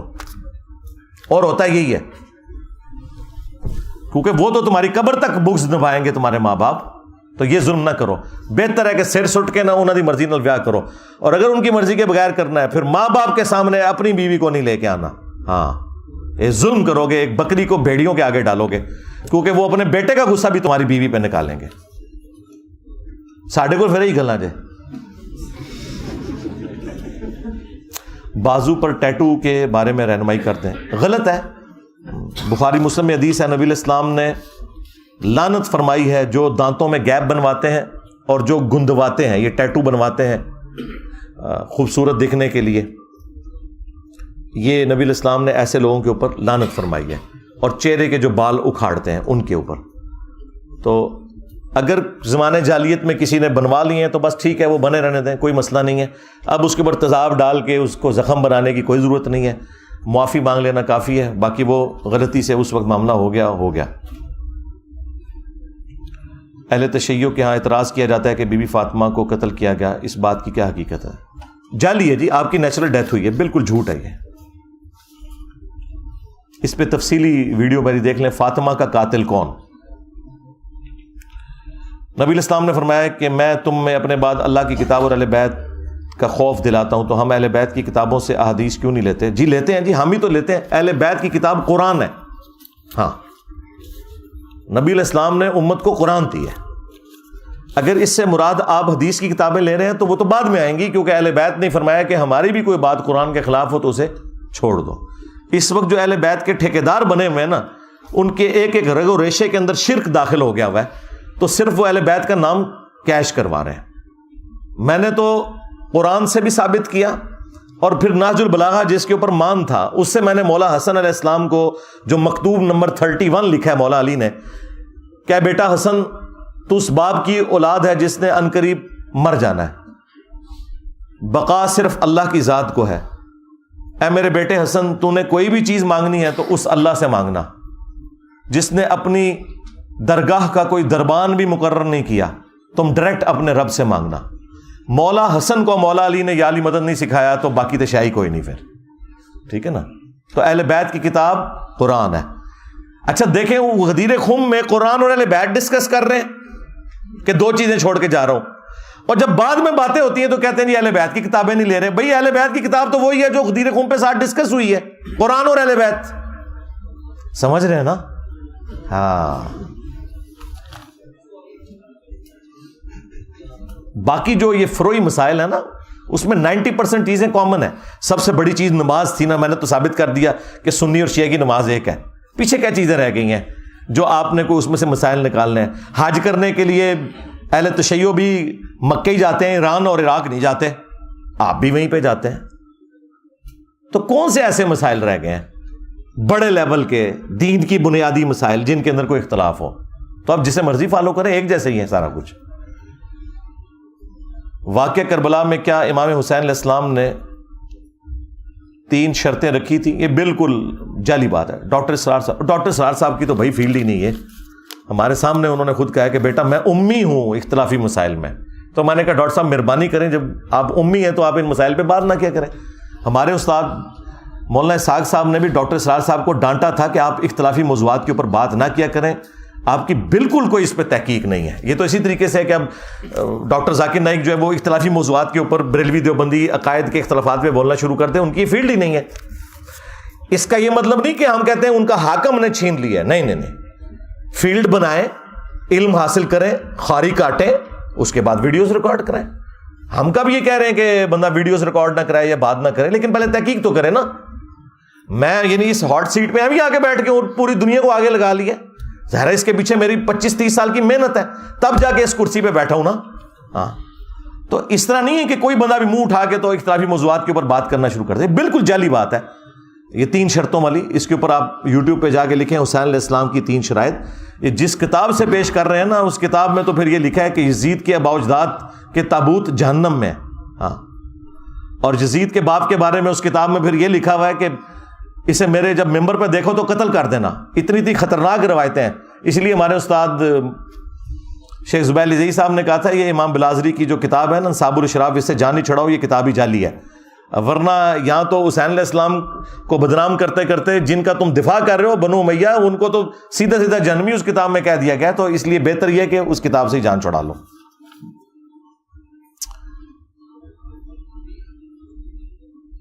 ہمارے نبی الاسلام نے فرمایا کہ باپ کا بدلہ بیٹے سے نہیں لیا جائے گا. حضرت آدم علیہ السلام کو سزا کے طور پر دنیا میں بھیجا گیا تو نہیں، سزا کے طور پہ دنیا میں نہیں بھیجا گیا، یہ بالکل بات غلط ہے. وہ تو آدم علیہ السلام کی پیدائش سے پہلے اللہ تعالیٰ سورۃ البقرہ میں فرما رہا ہے کہ ہم نے فرشتوں سے کہا کہ میں زمین میں خلیفہ بنانے والا ہوں. وہ تو اللہ نے پہلے ہی ڈیسیژن کر لیا تھا. وہ ذریعہ کوئی بھی بنتا ہے نا، زمین میں خلیفہ تھا، وہ جنت میں خلیفہ نہیں تھا بننا، ہم نے زمین میں بننا تھا. تو یہ آپ کی بات غلط ہے. قرآن پاک میں 3 پتھروں کا ذکر کیا ہے، یاقوت اور مرجان اور عقیق. یاقوت اور مرجان تو میں نے پڑھے ہوئے، یہ عقیق کس آیت کے اندر ہے؟ ذرا وہ آیت کا نمبر ذرا مجھے بتائیں جی، جس کا بھی یہ ہے پرچی، تاکہ میرے علم میں بھی اضافہ ہو. یہ عقیق کا ذکر کہاں پہ موجود ہے؟ ہاں جی، کس کی یہ پرچی؟ ہاں جی، کہاں ہے عقیق کس آیت میں؟ سنا ہے وہ غلط سنا ہے آپ نے. یاقوت اور مرجان کا ذکر ہے ہاں بس عقیق کا ذکر نہیں ہے. تو باقی اس میں یہ نہیں لکھا کہ یاقوت اور مرجان جو ہیں وہ آپ کو کوئی نفع نقصان دیں گے. جنت کا یاقوت جو ہے نا وہ حجر اسود ہے, جامع ترمذی میں حدیث ہے. اس نے الٹا انسانوں کا اثر لے لیا اور وہ کالا ہو گیا. جامع ترمذی میں حدیث ہے جب اتارا گیا تو دودھ کی طرح سفید تھا, پھر لوگوں کے گناہوں کی وجہ سے. تو اس بیچارے نے کسی کو نفع کیا دینا تھا, خود اس کا نفع ختم ہو گیا. البتہ ایک چیز آئی ہے ترمذی میں کہ وہ قیامت کے دن ایمان والوں کے ایمان کی گواہی دے گا. نفع نہیں دے سکتا کوئی کسی کو, وہ گواہی صرف حجر اسود نے نہیں دینی, دنیا کی ہر وہ جگہ جہاں آپ نماز پڑھتے ہیں وہ بھی گواہی دے گی, آپ کے ہاتھ پاؤں بھی گواہی دیں گے. اسی لیے بخاری مسلم میں آیا کہ حضرت عمر فاروق رضی اللہ تعالیٰ عنہ نے جب حجر اسود کو چوما نا تو کہا کہ تو ایک پتھر ہی تو ہے, نہ کسی کو نفع دے سکتا ہے نہ نقصان. اگر میں رسول اللہ کو نہ دیکھتا کہ وہ تمہیں چوم رہے ہیں تو میں چومتا بھی نہ. تو یہ حقیقت میں جو عقیدہ ہونا چاہیے حجر اسود کے بارے میں وہ حضرت عمر نے دے دیا. یعنی میرے الفاظ میں کہ حجر اسود جیسا ہے ہی کوئی نہیں, تیرے یاقوت مرجان شے ہی کوئی نہیں. ظاہر ہے اگر جنت کا یاقوت کچھ نہیں دے سک رہا تو تھوڑے یاقوت کی شے نے. ٹھیک ہو گیا جی. فضائل ابوبکر پر روشنی ڈالیں, اس موضوع پر بہترین کتاب کون سی ہے؟ آپ سینکڑوں کتابیں پڑھ لیں, ایک طرف ہے میری ویڈیوز دیکھ لیں, ایک طرف ہے سیدنا ابوبکر کے فضائل ویڈیو میری مختلف چینلز کے اوپر اپلوڈ ہوئی ہے, لاکھوں ویورشپ ہر چینل کے اوپر آئی ہوئی ہے, وہ آپ دیکھ لیں. باقی فضائل صحابہ احمد بن حنبل کی ایک کتاب ہے, اردو میں ٹرانسلیٹ ہوئی ہے, وہ آپ کو یہاں سے آدھی قیمت میں مل جائے گی مارکیٹ سے. اس میں تمام صحابہ کرام کے تفصیلی فضائل ذکر ہوئے ہیں, ان میں سیدنا ابوبکر کے فضائل بھی آپ کو مل جائیں گے. میت پر ماتم کرنا, زنجیر کرنا تو نبی علیہ السلام نے منع کیا ہے اور مخالفین کی کتب میں بھی ہے. مولا علی سے روایت موجود ہے تو پھر جواز کیسے ہے؟ بھئی جواز کیسے, میں نے بتا دیا. یہ تو ہم نے ہی آ کے بتایا نا, ان کو تو کوئی پتہ نہیں تھا, یہ تو ہم نے ہی آ کے خود بات بتایا نا. جو سنیت کے ٹھیکیدار بنے ہوئے تھے وہ تو بس ایک زبانی کلامی اپنی کتابوں سے باتیں کرتے تھے. ہم نے یہ سارے دلائل رکھے ہیں نا کہ قرآن کی بھی تم تعریف کر رہے ہو تو سنی تو کسی صورت نہ بولیں. جب سنیوں کے بچے کو یہ رٹایا گیا کہ ویسے کرنی نے اپنے دانت توڑ دیے تھے اور کیلا اترا تھا, تو یہی تو سب سے بڑی دلیل انہوں نے بنائی ہوئی ہے ماتم کرنے کی. ہاں ویسے کرنی دانت توڑے تو جائز, شیعہ چھریاں مارے تو ناجائز. تو کام تو سنیوں نے بھی ڈالا ہوا تھا, یہ ہم نے آگے بتایا کہ جعلی واقعہ ہے جی. کیلا او کیلا, اللہ تو بندو کیلے کا ذکر تو قرآن میں موجود ہے, کیلا تو پہلے کا ہے. شکر ہے گوروں کو اردو نہیں آتی اور تمہیں انگریزی نہیں آتی. کیلا نازل ہوا. لڑکا اور لڑکی کا خاندان کی رضامندی سے نکاح ہوا مگر رخصتی نہیں ہوئی, تو کیا دونوں ازدواجی تعلق قائم کر سکتے ہیں؟ الٹا لٹکا کے دونوں کو مار پڑنی چاہیے اگر کوئی اس طرح کی حرکت کرے. بھائی رخصتی کیوں ہوتی ہے؟ رخصتی ہوتی اس لیے, صحابہ کرام کے خود نبی علیہ السلام کا بھی 3 سال تک نکاح رہا ہے. یہ تماشے لگانے بند کریں. یہ اس طرح کے جو معاملات آپ کرتے ہیں نا پھر بعد میں ایک دوسرے کو اور بھی نہیں وہ لوگ کر رہے ہوتے, تو اسلام میں کوئی اس کی اجازت نہیں ہے. جی بیوی ہے تو گھر لے آؤ نا یار.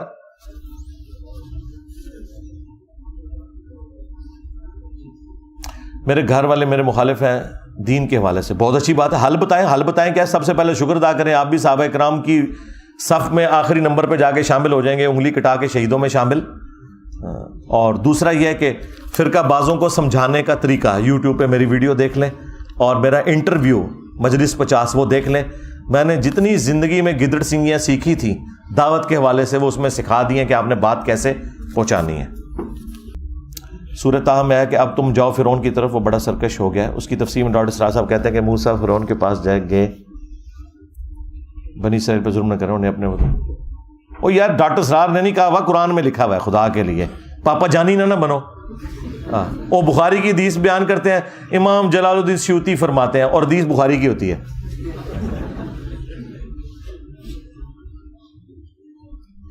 اسرائیل کا بھی تو یہی دعویٰ ہے کہ فلسطین ان کا ملک ہے, تو پھر فساد کیا ہے؟ بھائی یہ ڈاکٹرن ہے میرے بھائی, اتنا آسان معاملہ نہیں میں اس کے اوپر یہاں بولوں. فلسطین کے اوپر آپ میری تفصیلی ویڈیو دیکھ لیں. خودکشی کرنے والے انسان کی موت ایسے ہی لکھی تھی یا اس کی زندگی بھی باقی تھی؟ جی زندگی کوئی باقی نہیں تھی, ایگزٹ ہر بندے کا ڈفرنٹ لکھا ہوا جی. باقی وہ جو گناہ کر رہا ہے اس کا وبال اس نے بھگتنا ہے. ہاں ورنہ تو کل کو آپ یہ کہیں گے قاتل نے جو مقتول کو مار دیا تو اس کی موت اسی طریقے سے لکھی ہوئی تھی, تو کل کو کوئی شخص یہ کہے گا کہ جی قاتل جو ہے وہ اس کو معاف کر دیا جائے، اس کی موت ہی ایسے لکھی ہوئی تھی. نہیں، وہ اللہ تعالیٰ کے احکامات ڈفرنٹ ہیں. اللہ تعالیٰ نے دنیا میں ہر بندے کا ایگزٹ لکھا ہے، وہ کسی بھی طریقے سے ہو، جو مجرم ہے اسے اس جرم کی سزا دی جائے گی. یہ دو چیزوں کو کنفیوز نہ کریں. جو مولوی کہتا ہے قرآن مجید خود پڑھ کر انسان گمراہ ہو جاتا ہے، اس کے پیچھے نماز پڑھی جا سکتی ہے، کیونکہ آپ نے ویڈیو میں کہا کہ ایسا کہنے والا کافر ہے. میں نے یہ کہا تھا جس کا یہ عقیدہ ہو کہ قرآن گمراہ کرتا ہے وہ کافر ہے. میرا خیال ہے جس طریقے سے میں نے سمجھایا نا، آپ اس طریقے سے اس مولوی کو بھی سمجھائیں نا، تو اس کا بھی یہ والا عقیدہ نہیں نکلے گا. بجائے یہ کہ اس کے پیچھے نماز چھوڑ دیں، اس سے یہ بتائیں کہ کیا میں گورے کو یہ کتاب دوں، یہ کہہ کے کہ یہ گمراہ کرنے والی کتاب ہے، وہ ایسے کانوں کو ہاتھ لگائے گا. اسے یہ پتہ نہیں ہے کہ وہ بول رہا کیا ہے. جس طرح کہ کلمہ گو مشرک شرک کر رہا ہے، اسے پتہ نہیں ہے کہ وہ شرک کر رہا ہے. تو آپ بجائے ایک دوسرے کے پیچھے نمازیں چھوڑنے کے نا اصلاح کی کوشش کریں نا. اپنا بوریا بسترا جڑا سمیٹ کے سائڈ دینا نہ ہو جاؤ، کام کرو نا، کام سارا میں ہی کرنا ہے. تو یہ کیا کریں آپ.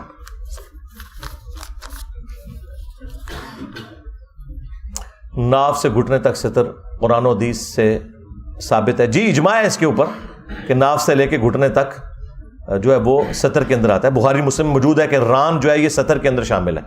تو اور باقی یہ شرمگاہ تو ہے، وہ تو قرآن پاک میں ہے کہ جب حضرت آدم علیہ السلام سے وہ غلطی ہوئی تو ان کے جسم کے کپڑے اتر گئے اور انہوں نے پتوں سے اپنی شرمگاہوں کو چھپایا. تو شرمگاہ کو چھپانے کا ذکر قرآن میں اور بخاری میں ہے کہ ران بھی شرمگاہ میں داخل ہے گھٹنوں تک. تو یہ سارا کچھ موجود ہے. بھئی کہنا کیا چاہ رہے ہو آپ، کیا کرنا چاہ رہے ہو؟ اجماع ہے، اجماع کے بعد دلیل کی ضرورت ہی نہیں ہوتی. جب ہم کسی سے بدلہ نہ لے کر اس کا معاملہ اللہ کے سپرد کرتے ہیں تو کیا یہ معافی ہوگی؟ وہ آپ نے ڈیسائیڈ کرنا ہے. اگر آپ یہ کہہ رہے ہیں میں اللہ پر چھوڑ رہا ہوں کہ اللہ بدلہ لے، تو معافی تو ظاہر نہیں ہوئی اس کی، وہ پھر اللہ تعالیٰ بدلہ لے گا. ہاں آخرت میں آپ معاف کرنا چاہیں وہ آپ کی مرضی. معافی نہیں اس طرح ہوتی. کیا ہمیں اس شخص سے نکاح کرنا چاہیے جو آپ کو پسند ہو یا اس سے جس کو آپ پسند ہیں؟ واہ جی، دونوں سے نہیں کرنا چاہیے. ہاں دونوں ایک دوسرے کو پسند ہوں تو پھر کریں. ولیوں کا ذکر سورہ فاتحہ میں ملتا ہے، بالکل ملتا ہے، لیکن وہ یہ والے ولی تو نہیں ہے نا جنہوں نے نچ کے مرشد بنایا تھا. ہاں کسی کنجر کا ذکر تو نہیں ملتا قرآن کے اندر کہ وہ ولی اللہ ہے. ہاں یا مادھو لال حسین جو ایک ہندو لڑکے کے اوپر عاشق ہو گیا تھا. ہاں ہومو سیکچولیٹی کرنے والے اولیاء اللہ کا ذکر تو قرآن میں موجود نہیں ہے. نہ سمجھ دو، ہاں ذکر کر دو قرآن کے اولیاء کا اور لے آندے اپنے بابے ہو. بھائی قرآن کے اولیاء تو ہیں جن کو قرآن جانتا ہے. قرآن کو تو ان کا تو نہیں پتا جو بعد میں آیا ہے انہوں نے کام ڈالا ہے. قرآن اولیاء اللہ کسے کہہ رہا ہے؟ انبیاء کرام کے جانثار اہل البیت کو، ان کے صحابہ کو، اور اس کے بعد صحیح العقیدہ لوگوں کو، نہ کہ یہ جو نچ کے مرشد بناتے رہے. وہ تحریریں جن پر اللہ اور نبی الاسلام کا نام لکھا ہو ان کو ردی میں دینا کیسا ہے؟ یہ آپ کی کوئی ذمہ داری نہیں میرے بھائی. ان چکروں سے باہر نکلیں، بس وہ ردی والے جانے، ان کا معاملہ جانا ہے. یہ گورنمنٹ کا کام ہے نا کہ یہ ان معاملات کو سیٹل کرنا چاہیے. اس کے اوپر بھی میری تفصیلی ویڈیو ہے، قرآن کے پرانے اوراق کو کیسے تلف کرنا ہے. وہ ایک سینسٹیو چیز ہے. باقی تو آپ کے جو حروف تہجی ہیں ہر چیز کے، وہ بھی اسلامک لٹریچر ہی بن جاتا ہے. اس کا تو کوئی اینڈ نہیں ہوگا. تو بہتر یہ ہے کہ بینرز یا اشتہارات ایسے لگانا جو پھٹ کے نیچے گر جائیں، یہ ہونا ہی نہیں چاہیے. یہ حکومت کے لیول کے کام ہے. آپ کی کوئی ذمہ داری نہیں. کہیں پہ کوئی ٹکڑا گرا پڑا تو آپ نے اٹھا کے اسے اوپر رکھنا ہے، یہ آپ کی ذمہ داری نہیں ہے. جس نے پھینکا وہ جانے. باقی جو آپ ردی میں دیتے ہیں بس آپ بری الذمہ ہو گئے. اس کے بعد ردی والا جانے اور اس کا کام جانے. اگر کسی کا شوہر زندگی میں کچھ پراپرٹی دے جائے اور اچانک ایکسیڈنٹ میں فوت ہو جائے تو کیا اس کی بیوی اور شادی کر لے اور اس سے پہلے شوہر والے حصے میں حقدار ہے؟ ہاں تو وہ اس سے تو اس کو 1/8 حصہ ملنا ہے نا، جو ملنا ہے وہ تو اس کی وہ مالکن ہے نا. دوسری شادی کرنے کا یہ مطلب تو نہیں ہے کہ اسے جو حصہ ملا ہوا ہے. ہاں اگر پہلے شوہر نے طلاق دے دی تھی پھر آپ کا کوئی رشتہ نہیں رہا. اگر وہ آپ اس کی بیوہ ہیں تو آپ کو وہ قرآن نے آپ کو حق دیا، وہ آپ کو حصہ ملنا ہے. ادب کے بغیر علم کی کیا حیثیت ہے؟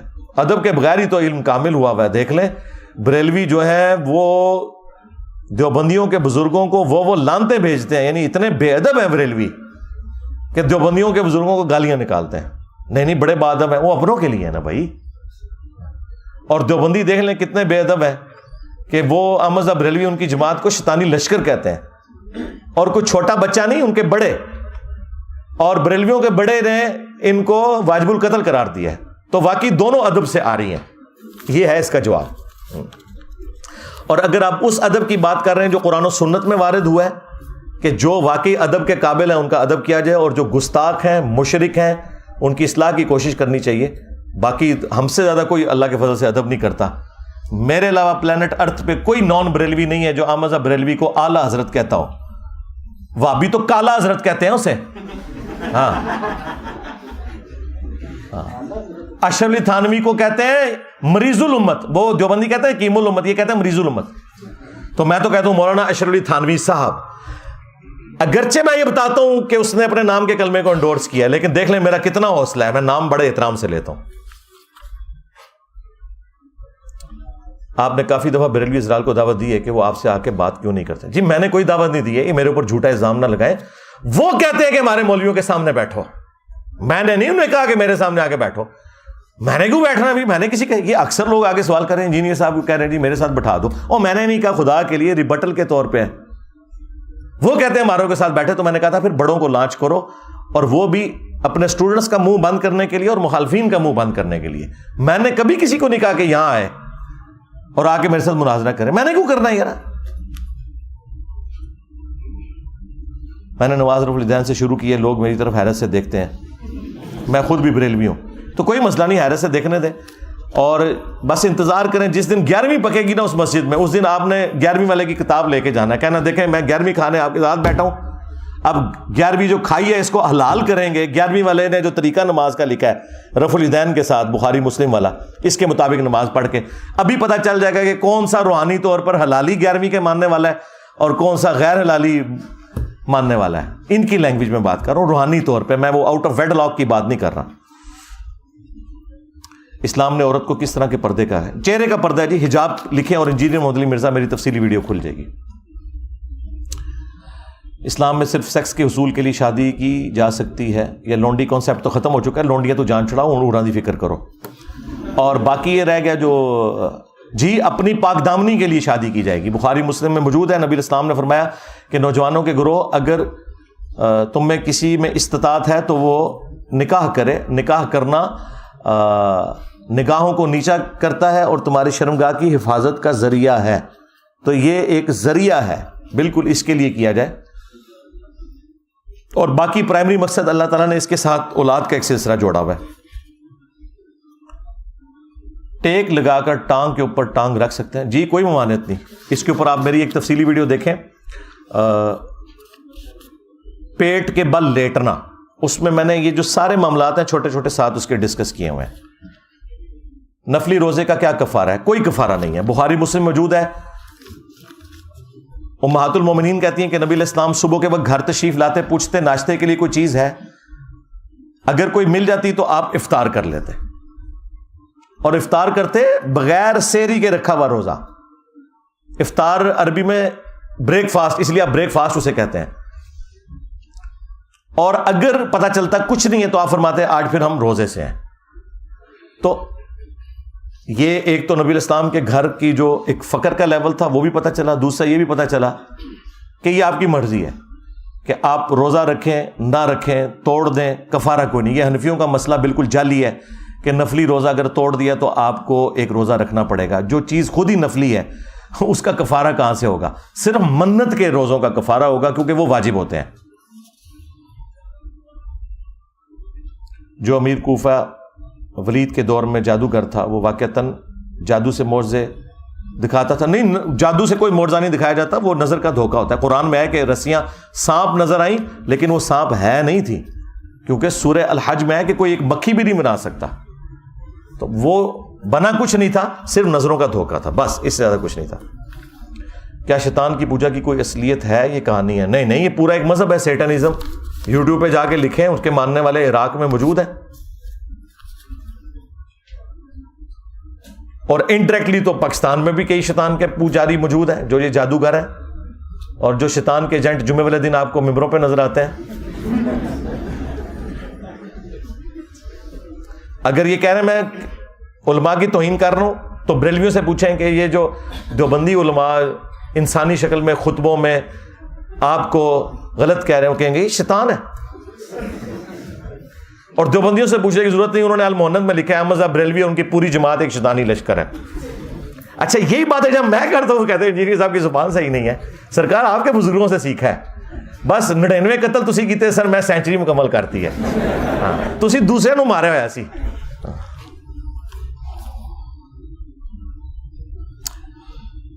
اگر مولا علیہ السلام کا خلفۂ ثلاثہ سے اختلاف نہ تھا تو ان ادوار کی جنگوں میں حصہ کیوں نہیں لیا؟ خلفۂ ثلاثہ نے خود جنگیں لڑی ہیں اپنے ادوار کے اندر؟ نہیں، سوائے شروع میں جو ایک چھوٹا موٹا فتنہ آیا. کیوں؟ اس لیے کہ وہ اس وقت مین مجلس شورا کے اندر تھے. کیا حضرت عمر نے کوئی اپنے دور خلافت میں جنگ لڑی ہے؟ نہیں لڑی، اس لیے کہ وہ خلیفۃ المسلمین تھے. ایون وہ تو جا رہے تھے قادسیہ کے لیے، حضرت علی نے روکا کہ آپ اگر شہید ہو جاتے ہیں تو مسلمانوں کا شرازہ بکھر جائے گا. اور یہ نہج البلاغہ میں باقاعدہ خطبہ موجود ہے. تو جو مجلس شورا کے لوگ تھے ان کی پوری زندگیاں جنگوں سے عبارت تھیں. انہوں نے اپنے ادوار کے اندر جنگیں نہیں لڑی ہیں، بلکہ انہوں نے، وہ اس وقت تھنک ٹینک تھے، انہوں نے مہمات روانہ کی ہیں.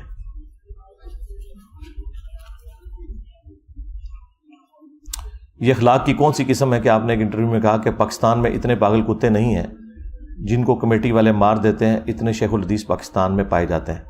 پہلی تو بات یہ ہے کہ اگر اس جملے کو آپ آؤٹ آف کانٹیکسٹ کاٹ کے دیکھیں تو آپ کی بات بالکل درست ہے. اور میں نے جب بعد میں وہ ویڈیو سنی نا، جب ہم نے اپنے آفیشیل چینل سے اسے اپلوڈ کیا تو میں نے جملہ بیچ میں سے کاٹ دیا تھا. یہ وہ جو صحافی ریکارڈ کر کے گیا تھا اس نے وہ پوری ویڈیو بغیر ایڈیٹنگ کے چڑھائی، اور میں اسے آن کرتا ہوں، میں اس پہ نہیں الزام لگاؤں گا، نہ میں نے اسے منع کیا تھا. لیکن جب میں نے بعد میں سنا تو میں نے اپنے والا جو اپلوڈ کیا ہوا ہے اس میں آپ کو یہ جملہ نہیں ملے گا. یہ تو میں آپ کو بتا رہا ہوں کہ میں نے آپ کے اخلاق کا خیال رکھتے ہوئے کیا. باقی اگر آپ مجھ سے بات کریں تو میں اس بات کو ڈیفینڈ کرنے کے لیے تیار ہوں. قرآن میں اللہ تعالیٰ نے علماء سو کو کتے سے تعبیر کی ہے. تو کیا یہ اللہ تعالیٰ کے اور قرآن کے اخلاق ہیں کہ علماء سو کو کتا کہا ہے بلعام بن باورا کو؟ تو آپ کہیں گے یقیناً. نبی علیہ السلام نے کہا کہ جیسے ہلکا کتا کاٹ جائے گا نا، اس طرح کے فرقے پیدا ہوں گے، ان کے ایک ایک رگ و ریشے کے اندر جا کے حلق کودے گا. تو نبی علیہ السلام نے بھی علماء سو کو کتا کہا ہے.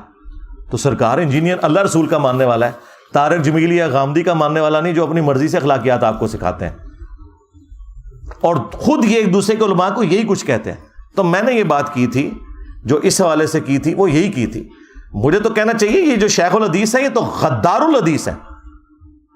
حدیثیں پڑھ کے یہ کہہ رہے ہیں کہ ڈائریکٹ بخاری نہ پڑھنا گمراہ ہو جاؤ گے. تو ایسے شیخ الحدیث کو پاگل کتے کی طرح جو ہے وہ کمیٹی والوں کے حوالے کرنا چاہیے یا ممبر پہ ایسے بندے کو چڑھنا چاہیے؟ ذرا آپ مجھے خود بتائیں، یہ اس قابل ہے؟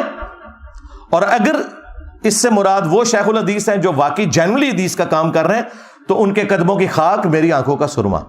اور ٹائم کیا بتا کہ وہ بندے بھی ذرا لے کے آنے ہیں. میجارٹی یہی ہے. اگر آپ کو یقین نہ آئے تو آپ بریلویوں سے پوچھ لیں کہ یہ جو دیوبند کے علماء ہیں کیا ہیں، تو آپ کو بتا دیں گے وہ کیا ہے. دیوبند سے پوچھیں وہ بریلویوں کے. میرے بکس میں ہو سکتا ہے احترام سے نام لیں، وہ لادہ بات ہے وہ ایکٹنگ کر رہے ہوں گے. احترام سے نام لیں نا تو انہیں کہ پھر ٹھیک ہے اگلی دفعہ پھر ہم آپ کی مسجد میں اس فرقے کے مولوی کو بلائیں، وہ ایک جمعہ پڑھا دیں، تو ادھر ہی سارا اکرام مسلم اور اخلاقیات دھڑم سے گر جائے گی. تو میں نے پاکستانی اخلاق کے تحت اسے نکال دیا تھا. قرآن و سنت کے اخلاق میں بالکل یہ فٹ ان بیٹھتا ہے جملہ جو میں نے بولا ہے. اس سے بھی سخت بولنا چاہیے تھا. ولیمہ رخصتی کے کتنی دیر بعد کرنا چاہیے؟ جب مرضی کر لیں لیکن جلدی کر لیں. باقی وہ جو کہتے ہیں نا کہ وہ تعلق قائم ہونا ضروری ہے، تعلق قائم ہونے سے اس کا کوئی تعلق نہیں ہے. اس کا تعلق یہ ہے کہ صرف خلوت ثابت ہو جائے کہ میاں بیوی علیحدگی میں اکٹھے ہو گئے ہیں، آگے کوئی معاملہ چلا یا نہیں چلا اس کے ساتھ اس کا کوئی تعلق نہیں. اس کے بعد وہ ڈکلیئر کریں گے کہ بھئی یہ دو میاں بیوی ہیں، اس کے لیے ولیمے کی اناؤنسمنٹ ہوتی ہے. جنت میں جہاں مردوں کو حوریں ملیں گی اس کے برعکس عورتوں کے لیے بھی کچھ رکھا ہوا ہے. آپ مرد ہیں انشاءاللہ آپ کو مل جائیں گی. رہی عورتیں تو ہمارا کلپ دیکھ لیں، جنت میں عورتوں کو کیا ملے گا. اکثر لوگ پیروں میں گھنگرو ڈال کر ناچتے ہیں، ایسا کیوں کرتے ہیں؟ ولی اللہ ہے نا. اور جو ان سے بڑے ولی ہیں وہ سوٹیں لگاتے ہیں بیٹھ کے. ظاہر ہے جی یار، اب اگر بابا نچ کے مرشد منا رہا ہے تو ولی اللہ ہے نا. آپ نے ہمیں بتایا تھا نا. تو وہ جو تھوڑی دیر پہلے پرچی آئی تھی نا کہ اولیاء اللہ کے آپ اتنے خلاف کیوں ہیں, یہ ہے جی وجہ, ان کے کرتوتوں کی وجہ سے. یہ اولیاء اللہ نہیں ہے, یہ صرف اولیاء ہیں, یا اولیاء الشیاطین ہے. اولیاء اللہ تو وہ ہیں جو آپ کو اللہ رسول کی بات بتائیں گے. بابا بلے شاہ کون تھا اور وہ کیوں ناچتا تھا, ادو پوچھو جا کے, میرا کیا لینا دینا. نچیا ہوا ہے تو دسا میں. یہ جو لوگ تعویذ پہنتے ہیں اور ہرا سرخ دھاگے پہنتے ہیں, کیا یہ حلال ہے؟ تعویذ کی اسلام میں کوئی اجازت نہیں ہے جی. تعویذ وہی ہیں جو آپ میری یوٹیوب پہ ویڈیو دیکھ لیں, نبی علیہ السلام کے تعویذات. آخری 3 صورتیں صبح و شام پڑھ کے اپنے اوپر دم کرنا ہے, رات کو سونے سے پہلے دم کرنا ہے, یہ ثابت ہے بخاری میں, مسلم میں, ابو داؤد میں, ترمذی میں.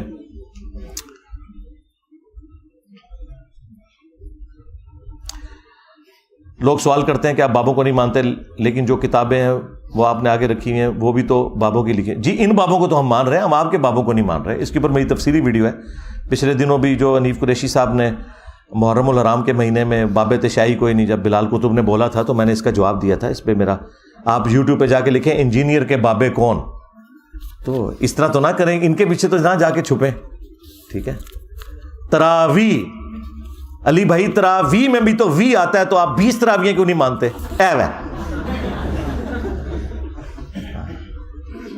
علی بھائی حضرت عثمان غنی بھی بنو امیہ سے ہیں اور عمر بن عبدالعزیز, تو آپ بنو امیہ کو برا کیوں کہتے ہیں؟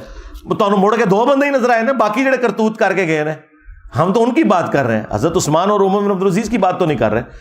تو ہم ان بابوں کو کہہ رہے ہیں جو کتابوں کے غدار ہیں, جن کے لیے میں نے ایک ٹرم ڈیوائز کی ہے کہ ہم ان بابوں کو مانتے ہیں جو کتابوں کو مانتے ہیں, جو کتابوں کے دشمن ہیں, جو کہتے ہیں علمو بس کریو یار.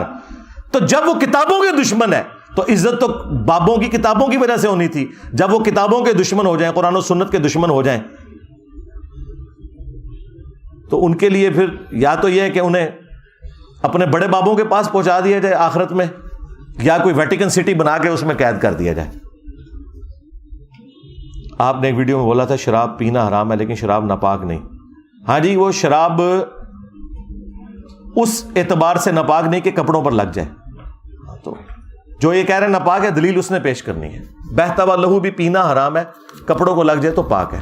اس کے اوپر آپ تفصیلی ویڈیو میری دیکھ لیں, ہومیوپیتھک ادویات کے اوپر میں نے تفصیل سے بولا ہے. دلیل اس نے پیش کرنی ہے جس نے کہنا ہے کہ یہ کپڑوں کو ناپاک کرتی ہے. پینا حرام وہ ثابت ہے, کپڑوں کو لگنے سے یہ سب کا اتفاق ہے کہ نہیں, اسی لیے سارے پرفیوم استعمال کر رہے ہیں. مولوی تو پوری شیشی خالی کر کے آمدہ جائے. اسلام اور سرمایہ داری کی روح بالکل مختلف ہے. دیکھیں اسلام تو نہ سوشلزم کو سپورٹ کرتا ہے 100%, نہ کیپٹلزم کو, درمیان میں. پچھلے دنوں بھی میری جو ڈاکٹر تیمور صاحب کے ساتھ پوڈ کاسٹ ریکارڈ ہوئی ہے وہ بھی آپ دیکھ لیں. اسلامی بینکنگ تو جائز ہے, بینکنگ اسلامک ہو تو بالکل درست ہے. کسی نہ کسی فارم میں اس زمانے میں تو تھی نا. نبی علیہ السلام خود کیا کرتے تھے, آپ نے کیا لوگوں کی مانتے نہیں رکھی ہوئی تھی اپنے پاس؟ تو اس وقت بینکنگ نظام یہی تھا نا کہ کسی بڑے ڈومیننٹ بندے کے پاس آپ اپنی مانتے رکھواتے تھے. اب سب سے بڑی امانت آپ کا پیسہ ہے, وہ بینک رکھتا ہے. زیورات بینک رکھتا ہے. اس کے عوض اگر وہ معاوضہ بھی ڈیمانڈ کرتا ہے تو یہ بالکل جائز ہے. ہمیں تو صرف سودی کاروبار سے مسئلہ ہے. تو اسلامک بینکنگ کے اوپر تفصیلی ویڈیو دیکھ لیں. سورہ شعراء میں ہے کہ شاعروں کے پیچھے بہکے ہوئے لوگ چلتے ہیں. ان سے مراد لوگ کون ہیں؟ مثال کے طور پر علامہ اقبال, یہ دوسرے عام شاعر. تو ساتھ ہی لکھا ہوا نا کہ جو ایمان لائے اور نیک عمل کرنے والے ہیں ان شعراء کو تو اللہ تعالیٰ نے انہیں ایکسکلوڈ کیا ہے سورہ شعراء میں. شاعری سے متعلق 15 احادیث, میری ویڈیو آپ دیکھ لیں. پوئٹری ان اسلام, میوزک ان اسلام. بخاری مسلم میں آیا کہ ایک صحابی کہتے ہیں میں نبی علیہ السلام کے پیچھے سواری پر تھا, آپ نے ایک مجلس میں 100 سے زیادہ اشعار مجھ سے سنے. تو جو اچھی شاعری ہے ہم اسے پسند کرتے ہیں. ڈاکٹر اقبال کی جو شاعری اچھی ہے اسے ہم پسند کرتے ہیں. جو انہوں نے ویسے کوئی, وہ جدھر بھی گئے ہیں اس کی شان میں کوئی نہ کوئی نظم انہوں نے کیا ہی دے دی ہے. یہ اکثر آپ کو وہ صوفیہ کہیں گے کہ وہ انہوں نے مجدد الف ثانی کی شان میں پورے اشعار کہہ دیے تھے.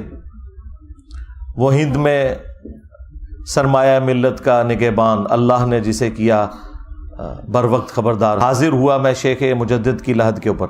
تو وہ کہتے ہیں جی ڈاکٹر اقبال تو بڑی تعریف کر کے گئے ہیں, اور آپ کہتے ہیں بھائی بات یہ ڈاکٹر اقبال خود اپنے مال کا جواب دے ہے, ہم تو بتا رہے ہیں کہ ان کی تعلیمات قرآن و سنت کے خلاف ہیں. جو ٹھیک ہے وہ ٹھیک ہے, وہ تو کافر کی بھی ٹھیک ہو تو ہم مانتے ہیں. باقی ڈاکٹر اقبال نے تو دنیا کا کوئی بھی بندہ جس سے وہ امپریس ہوئے تھے اس کی تعریف کی ہے. لینن کی قبر پہ گئے ہیں, وہاں پہ بھی جا کے پوری نظم اس کی شان میں لکھ دی ہے. جو کمیونزم کا سمجھ لے بانی تھا رشیا میں, ٹھیک ہے. اسی طریقے سے کارل مارکس کے لیے تو انہوں نے یہ جملہ بول دیا کہ وہ پیغمبر نہیں ہے لیکن اس کے پاس کتاب ہے, ڈاس کیپیٹال. اب یہ بات کوئی ہمارے جیسا بندہ کرے تو یہ کہیں گے یہ تو کفر بول دیا. تو ڈاکٹر اقبال نے تو کہا کہ جو کارل مارکس ہے وہ پیغمبر نہیں لیکن اس کے بغل میں کتاب ہے, اور کتاب پیغمبروں کو دی جاتی ہے. وہ بغیر پیغمبری والا جو ہے کتاب رکھنے والا انسان ہے. تو وہ ہر ایک کی تعریف اس طرح کر دیتے تھے. ڈاکٹر اقبال کو زیادہ سیریس نہ لے لیا کریں, جو اس کی باتیں ٹھیک ہے بس وہی لیا کریں. آپ بس وہی پڑھا کریں کہ محمد سے وفا تو نے تو ہم تیرے ہیں. ہاں, یہ جہاں چیز ہے کیا لوہو قلم تیرے ہیں. جو یہ شعر پڑھ رہے ہوتے ہیں وہ بھی محمد کے ساتھ بے وفائی کر رہے ہوتے ہیں, جو سن رہے ہوتے ہیں وہ بھی بے وفا ہوتے ہیں, بس صرف شعر ہی پڑھ رہے ہوتے ہیں.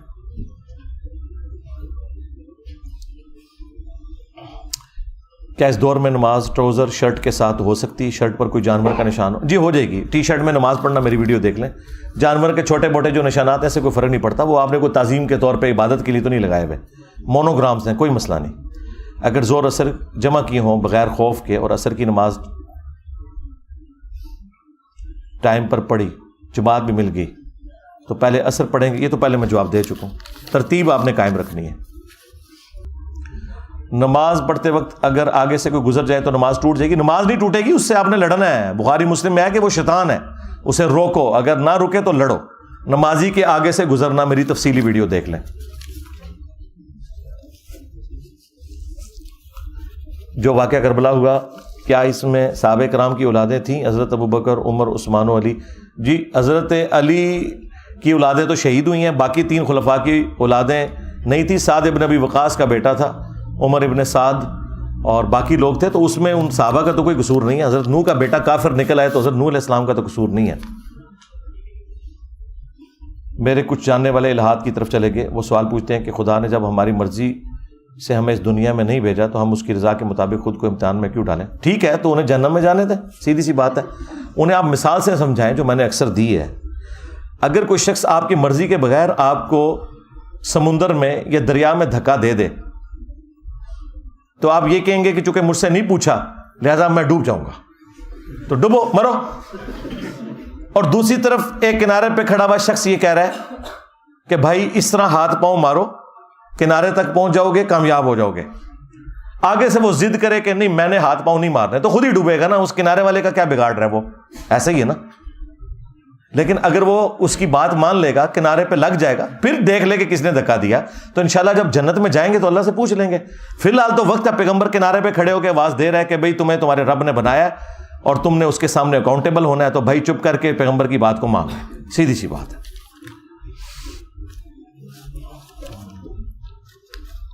جس چیز کا ہم استخارہ کرتے ہیں اس کا اللہ کی طرف سے کوئی اشارہ وغیرہ ملتا ہے؟ کوئی اشارہ نہیں ہوتا, بس اللہ تعالیٰ اس کام کو آسان کر دے گا یا مشکل کر دے گا. باقی یہ جو لال پیلے سرخ جھنڈیاں شنڈیاں کچھ بھی نہیں.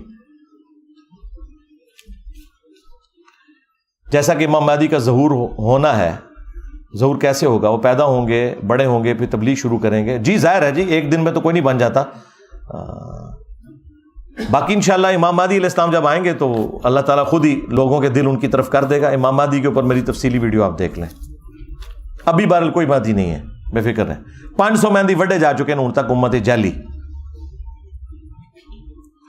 اللہ کے ذکر کے بعد درود شریف, کیا علی علیہ السلام کا نام لینے سے نامہ اعمال میں ثواب لکھا جاتا ہے؟ بھائی یار, آپ مخلوقات سے نکل کے اللہ کا ذکر کریں. درود شریف بھی اللہ کا ذکر ہے, اس میں محمد اور آل محمد کے لیے جو آپ دعا کرتے ہیں تو وہ محمد اور آل محمد کی عبادت نہیں ہے, وہ اللہ کا ذکر ہے, اللہ کی عبادت ہے. میں 5 سال سے امریکہ میں ہوں, میری بیوی پاکستان میں ہے, اور میں اپنی ازدواجی معاملات کیسے پورے کروں؟ تو بلا لیں اسے, اور اگر وہ نہیں آ سکتی تو آپ خود آ جائیں. یہ تو بالکل غلط ہے, میں تو ان چیزوں کے خلاف ہوں. 4 مہینے سے زیادہ ایک دوسرے سے دور نہیں آپ رہ سکتے. نصرت فتح علی کی قوالی سننا جائز ہے یا ناجائز؟ نہیں, رات فتح علی کی سن لیا کریں. اور لکھا ہوا ساتھ, مثلاً یاداں وچھڑے سجن دیاں آئیاں. یار یہ آپ قوالی سن بھی لینا, وچھڑا سجن واپس نہیں آتا. ہاں ٹھیک ہے, تو اپنے معاملات کو اللہ کی طرف گاڈ اورینٹڈ کریں جی. باقی اگر عشق حقیقی والا معاملہ ہو اور اس طرح کی قوالیاں تو آپ ضرور، میری زندگی ہے تو، اگر اس سے مراد آپ اللہ کو لے رہے ہیں تو ٹھیک ہے، پھر آپ سنیں. اور اگر آپ مخلوقات کے ساتھ اس طرح کے عقیدے جوڑے ہوئے ہیں تو پھر نہ سنیں. حج کے موقع پر شیطان کو کنکریاں مارنے کے پیچھے کیا فضیلت ہے؟ سنت ہے جی. پتھر کے شیطان کو کیوں مارا جاتا ہے؟ ظاہر ہے یہ اللہ تعالیٰ نے علامتی طور پہ کیا ہے. آپ کو صرف شیطان کو کنکریاں نظر آ رہی ہیں، کعبے کے گرد چکر لگانے سے اللہ تعالیٰ کو کیا فائدہ ہوتا ہے؟ چلیں کوئی گدھا یا کوئی بیل کولو کا چکر لگائے، اس کا تو فائدہ ہوتا ہے کہ پانی نکل آتا ہے. خانہ کعبے کے گرد چکر لگانے سے کوئی پانی نہیں نکلتا. یہ اللہ تعالیٰ نے کچھ سمبلز رکھے ہوئے ہیں. یا کعبے کی طرف منہ کر کے نماز پڑھنا، ہم کعبے کو تو سجدہ نہیں کر رہے، ورنہ تو خلاف کعبہ چینج کرنے والے تو کعبے کی چھت پہ بھی چڑھ جاتے ہیں. ٹھیک ہے، تو یہ سمبلز رکھے ہوئے ہیں، یہ سمبولک چیزیں ہیں. اور بھی کئی چیزیں سمبولک ہیں جو اللہ تعالیٰ نے یاد دہانی کے لیے رکھی ہوئی ہیں. تو ان کے روحانی معاملات کی طرف آپ توجہ دیا کریں. آپ نے اپنے نفس کے شیطان کا علاج کرنا ہے. تو یہ جو چیزیں یہ سمبولک ہیں. ان کی وجوہات اپنے اپنے زمانے میں تھیں کہ انسانی شکل میں شیطان نے آ کے ابراہیم علیہ السلام کو بیٹے کی قربانی سے روکا تھا اور انہوں نے اس کی طرف وہ پتھر پھینکے تھے اور اس کی وہ یاد باقی رکھی گئی ہے. اس طریقے سے طواف کعبہ کا جو چکر پہلے 3 ہوتے ہیں جو احرام کی حالت میں لگائے جاتے ہیں، نارمل کپڑوں والے چکر نہیں، وہ تو نارمل لگانے ہیں آپ نے. جو احرام والے ہیں وہ آپ نے رمل کرنا ہے، اکڑ کے چلنا ہے. وہ بخاری میں آیا اس لیے تھا کہ وہ مشرکین عرب سمجھتے تھے مدینہ جو ہے بیماریوں کی سرزمین ہے اور مسلمان جو ہے وہ لاغر ہو چکے ہوں گے.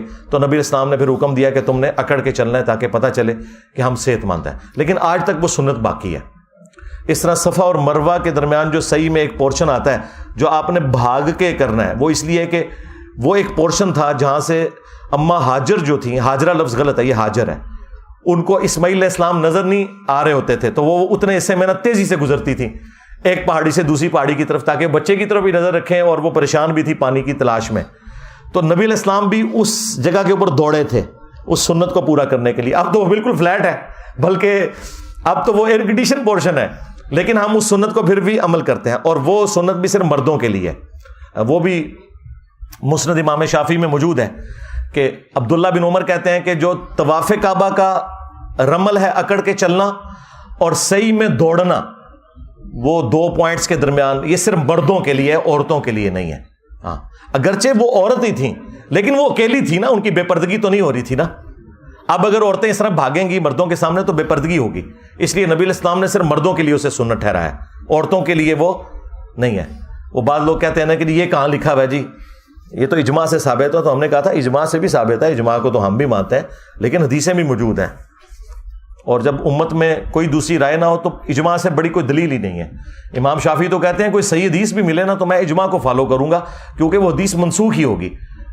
عین ممکن ہے کہ وہ پہلے کا حکم ہو. مثلا آپ کو کوئی حدیث لا کے دکھاتا ہے جی مسلم شریف میں لکھا ہے کہ نبی علیہ السلام نے آگ پہ پکی ہوئی چیز کھائی اور اس کے بعد دوبارہ وضو کیا، تو امت تو یہ کام نہیں کرتی، صرف کلی کر لیتی ہے. تو اجماع امت کے خلاف ہے یہ حدیث، اس لیے کہ حدیث پہلے تھی. اگلے ہی چیپٹر امام مسلم نے جو اس میں حدیث لے کے آئے کہ نبی علیہ السلام نے پھر فتح مکہ کے موقع پر ایک وضو سے کئی نمازیں پڑھی اور اس دوران آگ پہ پکی ہوئی چیز کھائی اور وضو دوبارہ نہیں کیا. صحابہ نے پوچھا تو آپ نے فرمایا کہ اب وہ حکم ختم ہو چکا، اب وضو نہیں ٹوٹے گا آگ پہ پکی ہوئی چیز کھا کے. یہ حدیثیں آپ کو نہ بھی پتا ہوں تب بھی اجماع امت حفاظت کر رہا ہے. تو اجماع امت خود سب سے بڑی دلیل ہے اس حوالے سے. لو جی تھوڑا پورا تھدا میں مکا چھڑیا جائے، دیکھ لو الحمدللہ. کوئی ایک پرچی ایسی نہیں ہے جو آگے آئی ہو اور میں نے اسے پڑھ کے جواب نہ دیا ہو. الحمدللہ ساروں کی پرچیوں کا جواب دے دیا.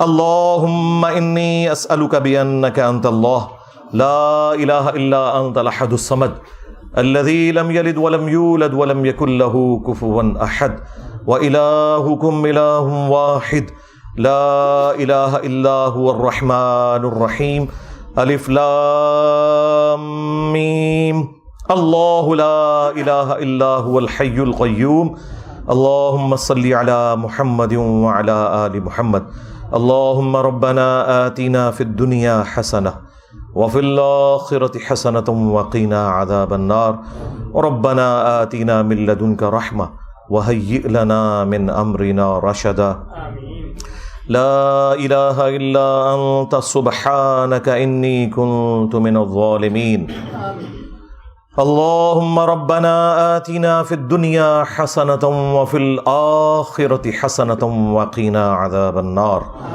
اللهم اغفر لحينا وميتنا وشاهدنا وغائبنا وصغيرنا وكبيرنا وذكرنا وأنثانا اللهم من أحييته منا فأحيه على الإسلام ومن توفيته منا فتوفه على الإيمان ربنا هب لنا من أزواجنا وذرياتنا قرة أعين وجعلنا للمتقين إماما رب ارحمهما كما ربياني صغيرا۔ اے اللہ ہمارے ماں باپ کی، ہمارے بیوی بچوں کی، ہمارے رشتہ داروں کی، پوری دنیا کے مسلمانوں کی تمام دینی دنیاوی جسمانی روحانی ظاہری باطنی پریشانیاں تکلیف مصیبتیں دکھ درد بیماریاں دشواریاں دور فرما۔ جن جن بھلائیوں کا سوال تیرے محبوب صلی اللہ علیہ وآلہ وسلم نے تجھ سے کیا تمام مسلمانوں کے حق میں قبول و منظور فرما۔ جن جن چیزوں کے شر سے تیرے محبوب صلی اللہ علیہ وآلہ وسلم نے تیری پناہ طلب کی ہم تمام مسلمانوں کو ان چیزوں کے شر سے اپنی پناہ عطا فرما، بالخصوص کشمیر، انڈیا، فلسطین، چائنا، یمن، عراق، شام، افغانستان، پاکستان میں جہاں کہیں مسلمان کس پرسی کی زندگی گزار رہے ہیں، غیب سے ان کی عزت آبرو جان و مال کی حفاظت فرما۔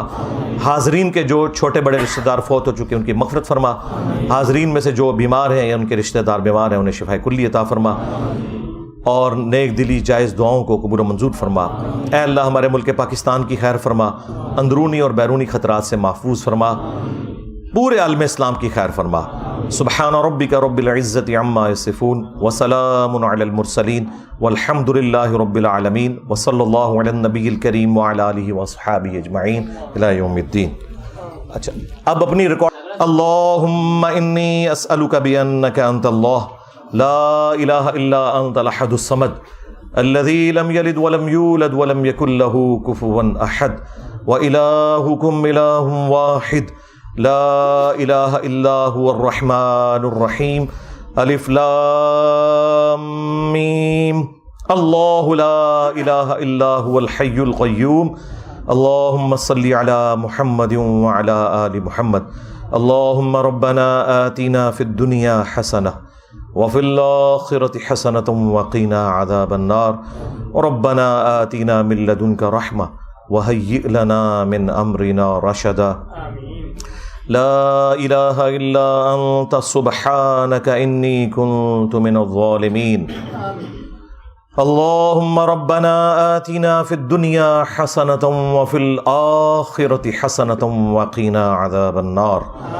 اللہم اغفر لحینا ومیتنا وشاہدنا وغائبنا وصغیرنا وکبیرنا وذکرنا وانثانا اللہم من احییته منا فاحیه علی الاسلام ومن توفیته منا فتوفه علی الایمان ربنا هب لنا من ازواجنا وذریاتنا قرة اعین وجعلنا للمتقین اماما رب ارحمهما كما ربیانی صغیرا۔ اے اللہ ہمارے ماں باپ کی، ہمارے بیوی بچوں کی، ہمارے رشتہ داروں کی، پوری دنیا کے مسلمانوں کی تمام دینی دنیاوی جسمانی روحانی ظاہری باطنی پریشانیاں تکلیف مصیبتیں دکھ درد بیماریاں دشواریاں دور فرما۔ جن جن بھلائیوں کا سوال تیرے محبوب صلی اللہ علیہ وآلہ وسلم نے تجھ سے کیا تمام مسلمانوں کے حق میں قبول و منظور فرما۔ جن جن چیزوں کے شر سے تیرے محبوب صلی اللہ علیہ وآلہ وسلم نے تیری پناہ طلب کی ہم تمام مسلمانوں کو ان چیزوں کے شر سے اپنی پناہ عطا فرما، بالخصوص کشمیر، انڈیا، فلسطین، چائنا، یمن، عراق، شام، افغانستان، پاکستان میں جہاں کہیں مسلمان کس پرسی کی زندگی گزار رہے ہیں، غیب سے ان کی عزت آبرو جان و مال کی حفاظت فرما۔ حاضرین کے جو چھوٹے بڑے رشتہ دار فوت ہو چکے ان کی مغفرت فرما۔ حاضرین میں سے جو بیمار ہیں یا ان کے رشتہ دار بیمار ہیں انہیں شفاء کلی عطا فرما اور نیک دلی جائز دعاؤں کو قبول و منظور فرما۔ اے اللہ ہمارے ملک پاکستان کی خیر فرما، اندرونی اور بیرونی خطرات سے محفوظ فرما، پورے عالم اسلام کی خیر فرما۔ سبحان ربک رب العزت عما یصفون وسلام علی المرسلین والحمد للہ رب العالمین وصلی اللہ علی النبی الکریم وعلی آلہ وصحابہ اجمعین الی یوم الدین.